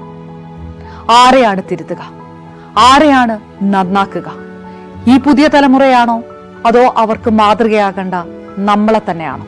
4ാമത്തെ പെഗിൽ ഐസ് ക്യൂബ് വീഴുമ്പോൾ ഞാൻ എവിടെ എത്തുമെന്ന് പറയുന്ന നായകനെ വേണ്ട എന്ന് പറയാൻ ഒരിക്കലും നമുക്ക് കഴിഞ്ഞിട്ടില്ല. എല്ലാ പ്രതിസന്ധികളിൽ നിന്നും എഴുന്നേറ്റ് വരാൻ ലഹരി ഒപ്പം വേണമെന്നും വിഷമത്തിലും സന്തോഷത്തിലുമെല്ലാം ലഹരി കൂടെ ഉണ്ടാകണം എന്ന് പറഞ്ഞ തലമുറയാണ് നമ്മുടേത്. പറ്റി നമ്മുടെ നാടിന് എന്ന് ചോദിച്ചു പോകുന്ന കാര്യങ്ങളാണ് ഇപ്പോൾ സംഭവിക്കുന്നത്. എന്തൊക്കെയാണ് നമ്മുടെ യുവതലമുറ തെരുവുകളിൽ കാട്ടിക്കൂട്ടുന്നത്? കൊല്ലാൻ പോലും മടികാട്ടാത്ത ഇവർ സ്വബോധത്താൽ ഇങ്ങനെയൊന്നും ചെയ്യില്ല. നാടിന്റെ അഭിമാനമായി വളരേണ്ട യുവത്വത്തെ ഇങ്ങനെ പോകാൻ അനുവദിച്ചുകൂടാ. നമ്മൾ ഓരോരുത്തരും മാതാപിതാക്കൾ കൂടിയാണ്. നേർവഴിക്ക് നടത്താൻ, തെറ്റുകൾ പറഞ്ഞു മനസ്സിലാക്കാൻ നമുക്ക് കഴിയണം. ഇപ്പോഴത്തെ അക്രമ സംഭവങ്ങളിൽ 99% ലഹരിയുടെ, പ്രത്യേകിച്ച് ഗുരുതരമായ ആരോഗ്യ പ്രശ്നങ്ങളിലേക്ക് കൊണ്ടുവന്നെത്തിക്കുന്ന ഡ്രഗ്സിന്റെ ഉപയോഗമുണ്ടെന്ന് മനസ്സിലാക്കിയിട്ടുണ്ട്. ഇത് നിസ്സാരമല്ല. കണ്ടില്ലെന്ന് നടിക്കാൻ ആർക്കുമാവില്ല. ജീവിതം ഒട്ടേറെ ബാക്കിയുണ്ടെന്ന് യുവതലമുറ മനസ്സിലാക്കണം. സ്നേഹിക്കാൻ, സർഗാത്മകത ലഹരിയുടെ സഹായമില്ലാതെ വളർത്താൻ അവർക്ക് കഴിയണം. നിയമത്തിന്റെ ശക്തി അവരെ ബോധ്യപ്പെടുത്തണം. Say no to drugs, a big yes to life.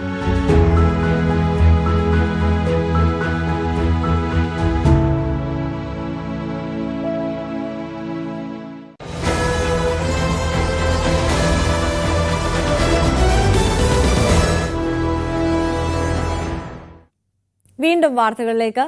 അരനൂറ്റാണ്ടോളം നീണ്ട വഴിയില്ലാത്ത ദുരിതത്തിന് പരിഹാരം ലഭിച്ചതിന്റെ ആശ്വാസത്തിലാണ് വണ്ടൂർ ചെട്ടിയാറമ്മൽ മണിയറംപൊയിൽ പൊറ്റമ്മൽ ഭാഗത്തെ 6ഓളം കുടുംബങ്ങൾ. നാട്ടുകാരനായ CP സിറാജ് അടക്കമുള്ളവർ മുന്നിട്ടിറങ്ങി നടത്തിയ പ്രവർത്തനങ്ങൾക്കൊടുവിലാണ് ഇവർക്ക് വഴി എന്ന സ്വപ്നം യാഥാർത്ഥ്യമായത്. ചുറ്റിലും വയലും തോടും. ഈ ഭാഗത്തെ 6ഓളം കുടുംബങ്ങൾക്ക് സംസ്ഥാന പാതയിലെത്തണമെങ്കിൽ പാടവരമ്പിലൂടെ നടന്ന തോട് കയറിയിറങ്ങി വേണമായിരുന്നു. വിവിധ മഹല്ല് കമ്മിറ്റികളുടെയും സുമനസ്സുകളായ സുഹൃത്തുക്കളുടെയും സഹായത്തോടെയാണ് 2 വർഷത്തെ പരിശ്രമത്തിനൊടുവിൽ വാഹനം വീട്ടിലേക്കെത്തുന്ന രീതിയിൽ റോഡ് യാഥാർത്ഥ്യമായത്. വർഷങ്ങൾക്കിപ്പുറം റോഡ് യാഥാർത്ഥ്യമായതിന്റെ സന്തോഷത്തിലാണ് കുടുംബങ്ങൾ. സിറാജ് വന്നിട്ട് സിറാജ് ഒരൊറ്റ വാക്ക് പറഞ്ഞിട്ടുള്ളൂ. ഒരു പ്രാവശ്യം വന്നു.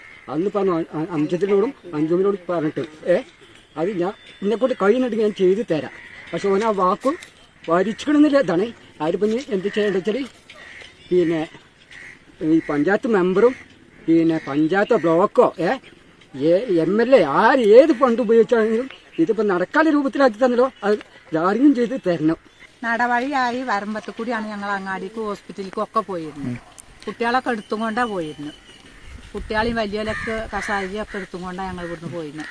ഞങ്ങൾക്ക് ഇനിയെങ്കിലും ഈ വഴിയൊന്ന് ശരിയാക്കി തരണം. ചെട്ടിയാറമ്മൽ മഹല്ല് കമ്മിറ്റി, കോട്ടക്കുന്ന് മഹല്ല് കമ്മിറ്റി, അംജദ്, അംജു, മനു പ്രജിത്ത് തുടങ്ങിയവർ വഴി നിർമ്മിക്കാനായി സൗജന്യമായി സ്ഥലം നൽകിയതോടെയാണ് റോഡ് യാഥാർത്ഥ്യമായത്.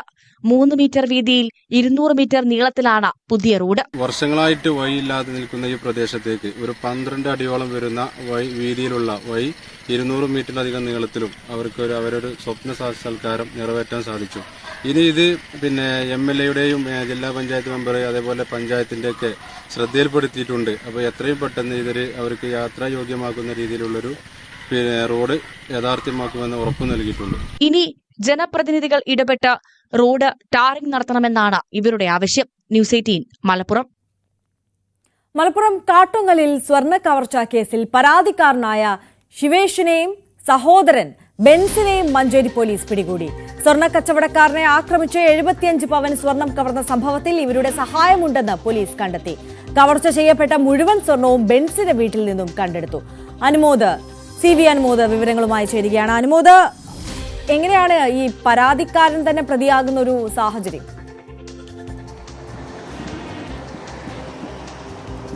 ഇന്നലെ രാത്രിയാണ് ഈ കേസിന് ആസ്പദമായ സംഭവം ഉണ്ടാകുന്നത്. ശിവേഷ് ഈ ജ്വല്ലറിയിലെ ഒരു ജീവനക്കാരനാണ്. ആഭരണ നിർമ്മാണം നടത്തുന്ന ആൾ കൂടിയാണ്. അപ്പോൾ 2 പേർ, ഈ ജ്വല്ലറിയിലുള്ള മറ്റൊരാൾ കൂടി, ഇവർ ഒരുമിച്ച് ബൈക്കിൽ ഈ സ്വർണവുമായി പോവുകയായിരുന്നു. മറ്റൊരു ബൈക്കിലെത്തിയ സംഘം ഈ സ്വർണം ഇവരിൽ നിന്ന് തട്ടിയെടുത്ത് കൊണ്ടുപോയി എന്നായിരുന്നു പരാതി. ഈ പരാതിയുമായിട്ട് ആദ്യം പോലീസിനെ സമീപിച്ച് ശിവേഷ് തന്നെയാണ്. പക്ഷേ പോലീസിന് ഈ സംഭവവുമായി ബന്ധപ്പെട്ട് നടത്തിയ അന്വേഷണത്തിൽ അവിടെ നിന്നൊരു മൊബൈൽ ഫോൺ ദൃശ്യം ലഭിക്കുകയും അതിൽ ഒരു വ്യാജ നമ്പർ പ്ലേറ്റ് ആണ് ആ ബൈക്കിൽ ഉണ്ടായിരുന്നെന്ന് മനസ്സിലാക്കുകയും അത് കേന്ദ്രീകരിച്ച് നടത്തിയ അന്വേഷണത്തിലാണ് സ്വർണം കവർന്നത് ശിവേഷിൻ്റെ അറിവോടെ തന്നെയാണ്, അത് ശിവേഷിൻ്റെ സുഹൃത്താണെന്ന് പോലീസ് മനസ്സിലാക്കുകയും രാത്രി തന്നെ അവരെ പിടികൂടുകയും ആ സ്വർണം കണ്ടെടുക്കുകയും ചെയ്തു. ഇതിൽ ശിവേഷിന് സാമ്പത്തിക ബാധ്യതകൾ കുറേയുണ്ട്. അതിൻ്റെ കാരണത്താലാണ് ഇത്തരത്തിലൊരു നാടകം അല്ലെങ്കിൽ ഒരു മോഷണ ശ്രമം നടത്തിയത് എന്നൊക്കെയാണ് പ്രാഥമികമായിട്ട് അറിയുന്നത്. എന്താണെങ്കിലും ഇന്ന് 12 മണിക്ക് മലപ്പുറം SP മഞ്ചേരിയിൽ ഇത് സംബന്ധിച്ച വാർത്താ സമ്മേളനം വിളിച്ചിട്ടുണ്ട്. ഈ കേസിൻ്റെ എല്ലാ വിശദാംശങ്ങളും അതിൽ പങ്കുവയ്ക്കുമെന്നാണ് അറിയിച്ചിട്ടുള്ളത്. ഏറ്റവും പ്രധാനപ്പെട്ട കാര്യം, ഇത്തരൊരു ശ്രമം നടന്ന് മണിക്കൂറുകൾക്കുള്ളിൽ പ്രതികളെ പിടികൂടാൻ സാധിച്ചു, സ്വർണവും കണ്ടെടുക്കാൻ സാധിച്ചു എന്നുള്ളതാണ്. അതാണ് വൈകുന്നേരം 6 മണി, ഒരു 8 മണിയോടുണ്ടായ സംഭവത്തിൽ രാത്രിയോടെ ഈ നടപടിക്രമങ്ങൾ പോലീസിന് പൂർത്തിയാക്കാൻ കഴിഞ്ഞതും കേസ് വളരെ വേഗത്തിൽ പരിഹരിക്കാൻ കഴിഞ്ഞതും എന്താണെങ്കിലും ആശ്വാസകരമാവുന്ന ഒരു സാഹചര്യം തന്നെയാണ്. ആര്യ, തീർച്ചയായും CV അനുമോദാണ് വിശദാംശങ്ങൾ നൽകിയത്. മാലിന്യത്തിനെതിരായ പോരാട്ടത്തിന് പ്രതീകമായി ഇടുക്കി ഇരട്ടയാർ ഗ്രാമപഞ്ചായത്ത് ഓഫീസിന് മുന്നിൽ നിർമ്മിച്ച സെൽഫി പോയിന്റ്. പഞ്ചായത്തിലെ ഹരിത കർമ്മസേന ശേഖരിച്ച കുപ്പികളുടെ അടപ്പുകൾ ഉപയോഗിച്ചാണ് ചിത്രശലഭത്തിന്റെ മാതൃകയിൽ സെൽഫി പോയിന്റ് നിർമ്മിച്ചിരിക്കുന്നത്. മാലിന്യമുക്ത നവകേരളം പദ്ധതിയുടെ ഭാഗമായി പഞ്ചായത്തിനെ മാലിന്യമുക്തമാക്കി മാറ്റുന്നതിന് മുന്നോടിയായുള്ള ക്യാമ്പയിന്റെ ഭാഗമാണ് സെൽഫി പോയിന്റ്.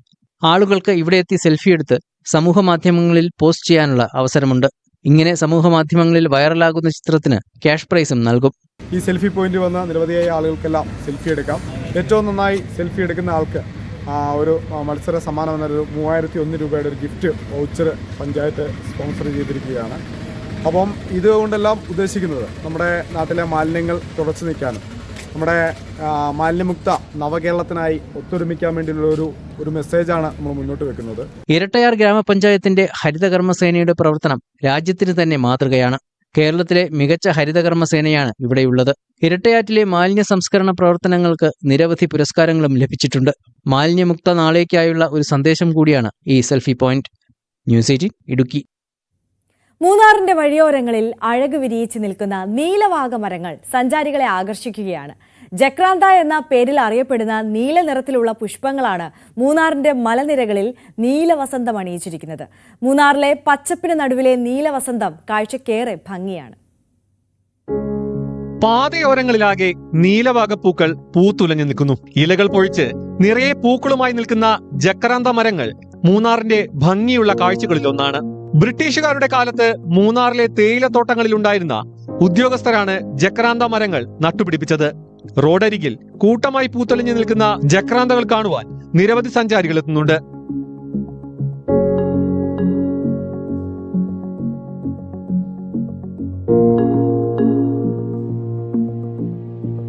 പാതയോരങ്ങളും ഉദ്യാനങ്ങളുമൊക്കെ മോടി പിടിപ്പിക്കുവാൻ വിദേശ രാജ്യങ്ങളിലും നീലവാഗകൾ നട്ടുപിടിപ്പിക്കാറുണ്ട്. ജക്രാന്തയുടെ ശാസ്ത്രനാമം മിമോസിഫോളിയ എന്നതാണ്. മധ്യവേനൽ അവധിക്കാലത്ത് മൂന്നാറിലേക്ക് എത്തുന്ന സഞ്ചാരികൾക്ക് നീലവാഗകൾ കൂടുതൽ മനോഹര കാഴ്ചകൾ സമ്മാനിക്കും. ന്യൂസ് 18 ഇടുക്കി. നമ്മൾ പോകുന്നത് പ്രധാനപ്പെട്ട സ്പോർട്സ് വാർത്തകളിലേക്കാണ്. വനിതാ പ്രീമിയർ ലീഗിൽ മുംബൈ ഇന്ത്യൻസിന് 2ാം കിരീടം. ഫൈനലിൽ ഡൽഹി ക്യാപിറ്റൽസിനെതിരെ 8 റൺസിന്റെ വിജയമാണ് സ്വന്തമാക്കിയത്. ആദ്യം ബാറ്റിംഗിനിറങ്ങിയ മുംബൈ 149 റൺസ് നേടിയപ്പോൾ മറുപടി ബാറ്റിംഗിനിറങ്ങിയ ഡൽഹി ക്യാപിറ്റൽസ് 141 റൺസിൽ ഒതുങ്ങുകയായിരുന്നു. ഇന്ന് ഇന്റർനാഷണൽ മാസ്റ്റേഴ്സ് ലീഗ് ഫൈനൽ കൂടിയാണ്. ഇന്ത്യ മാസ്റ്റേഴ്സ് വെസ്റ്റ് ഇൻഡീസ് മാസ്റ്റേഴ്സിനെ നേരിടും.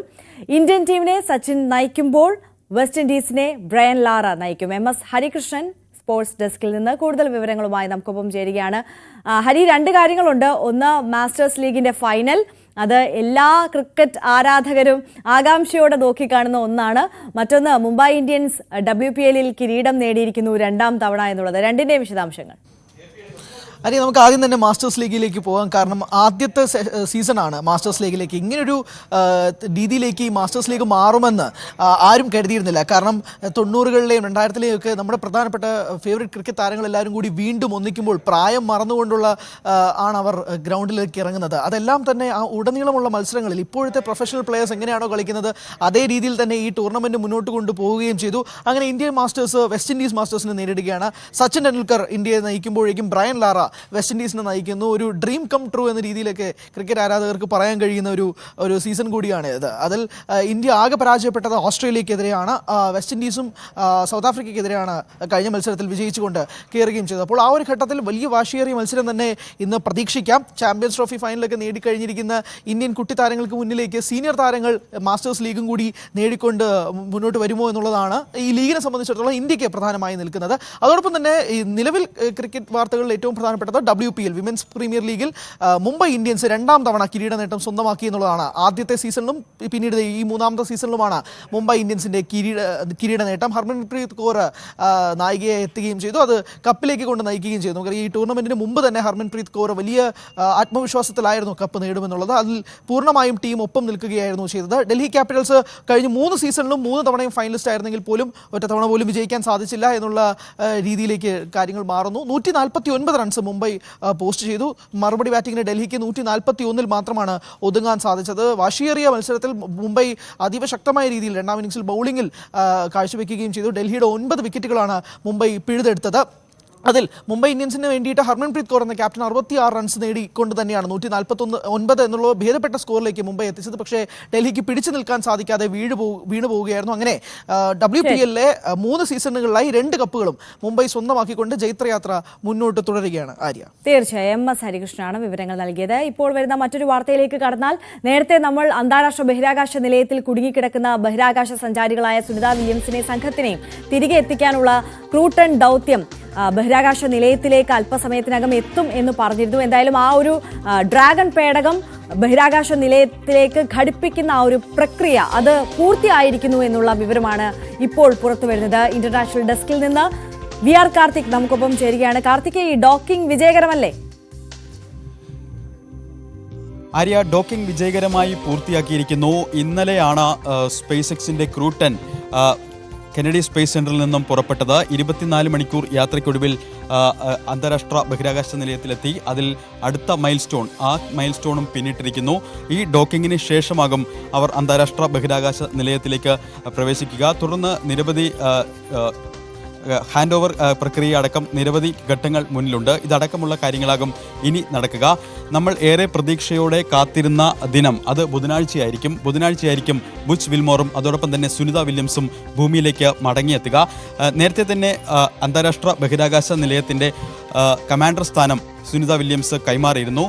പുതിയ ടീമിന് ഇന്നലെ ഇവിടുന്ന് പുറപ്പെട്ട 4 അംഗ ബഹിരാകാശ ഗവേഷകർക്ക് പുതിയ ചുമതലകൾ കൈമാറിയ ശേഷമാകും മടക്കയാത്ര. എന്തായാലും ഒരു നിർണായക ഘട്ടം കൂടി പൂർത്തിയായിരിക്കുന്നു. സ്പേസ് എക്സ് ക്രൂട്ടണിൻ്റെ ഡോക്കിംഗ് അത് പൂർത്തിയായിരിക്കുന്നു. അന്താരാഷ്ട്ര ബഹിരാകാശ നിലയത്തിൽ അവർ എത്തിയിരിക്കുന്നു. തുടർന്നുള്ള ഹാൻഡ് ഓവർ പ്രക്രിയകളിലായിരിക്കും ഇനി നടക്കുക.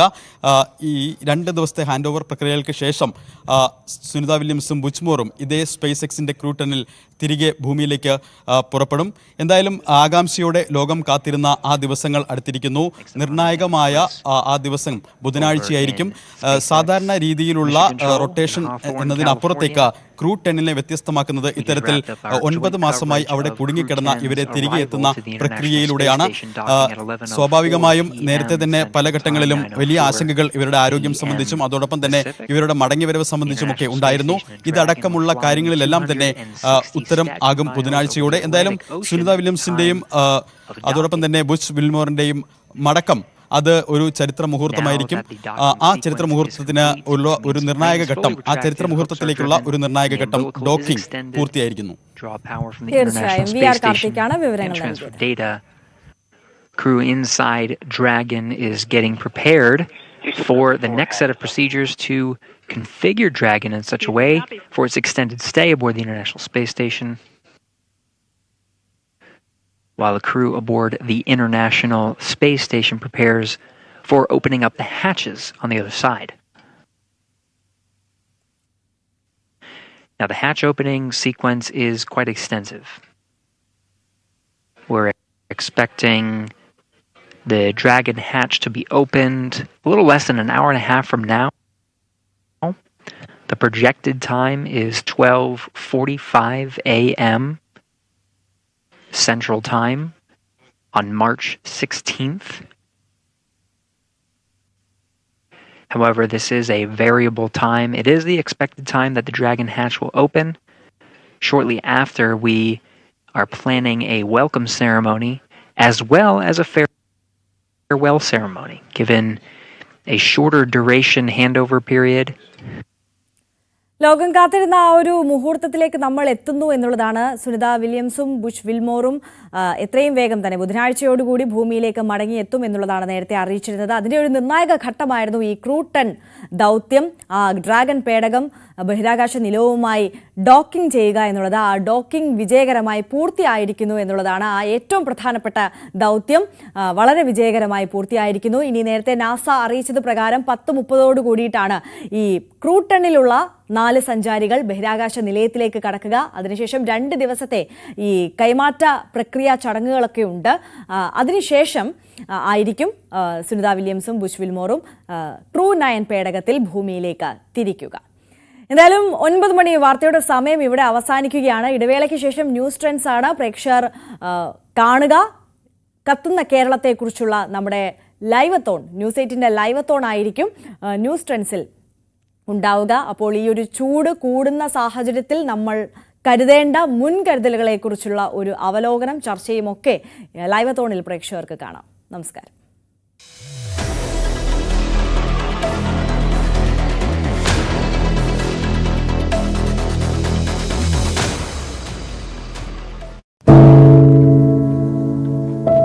പെരുകുന്ന കുറ്റകൃത്യങ്ങളുടെ വാർത്തകൾ എല്ലാ ദിവസവും വായിച്ച് തളരുന്ന കാലമാണ് മാധ്യമപ്രവർത്തക എന്ന രീതിയിൽ ഇപ്പോൾ.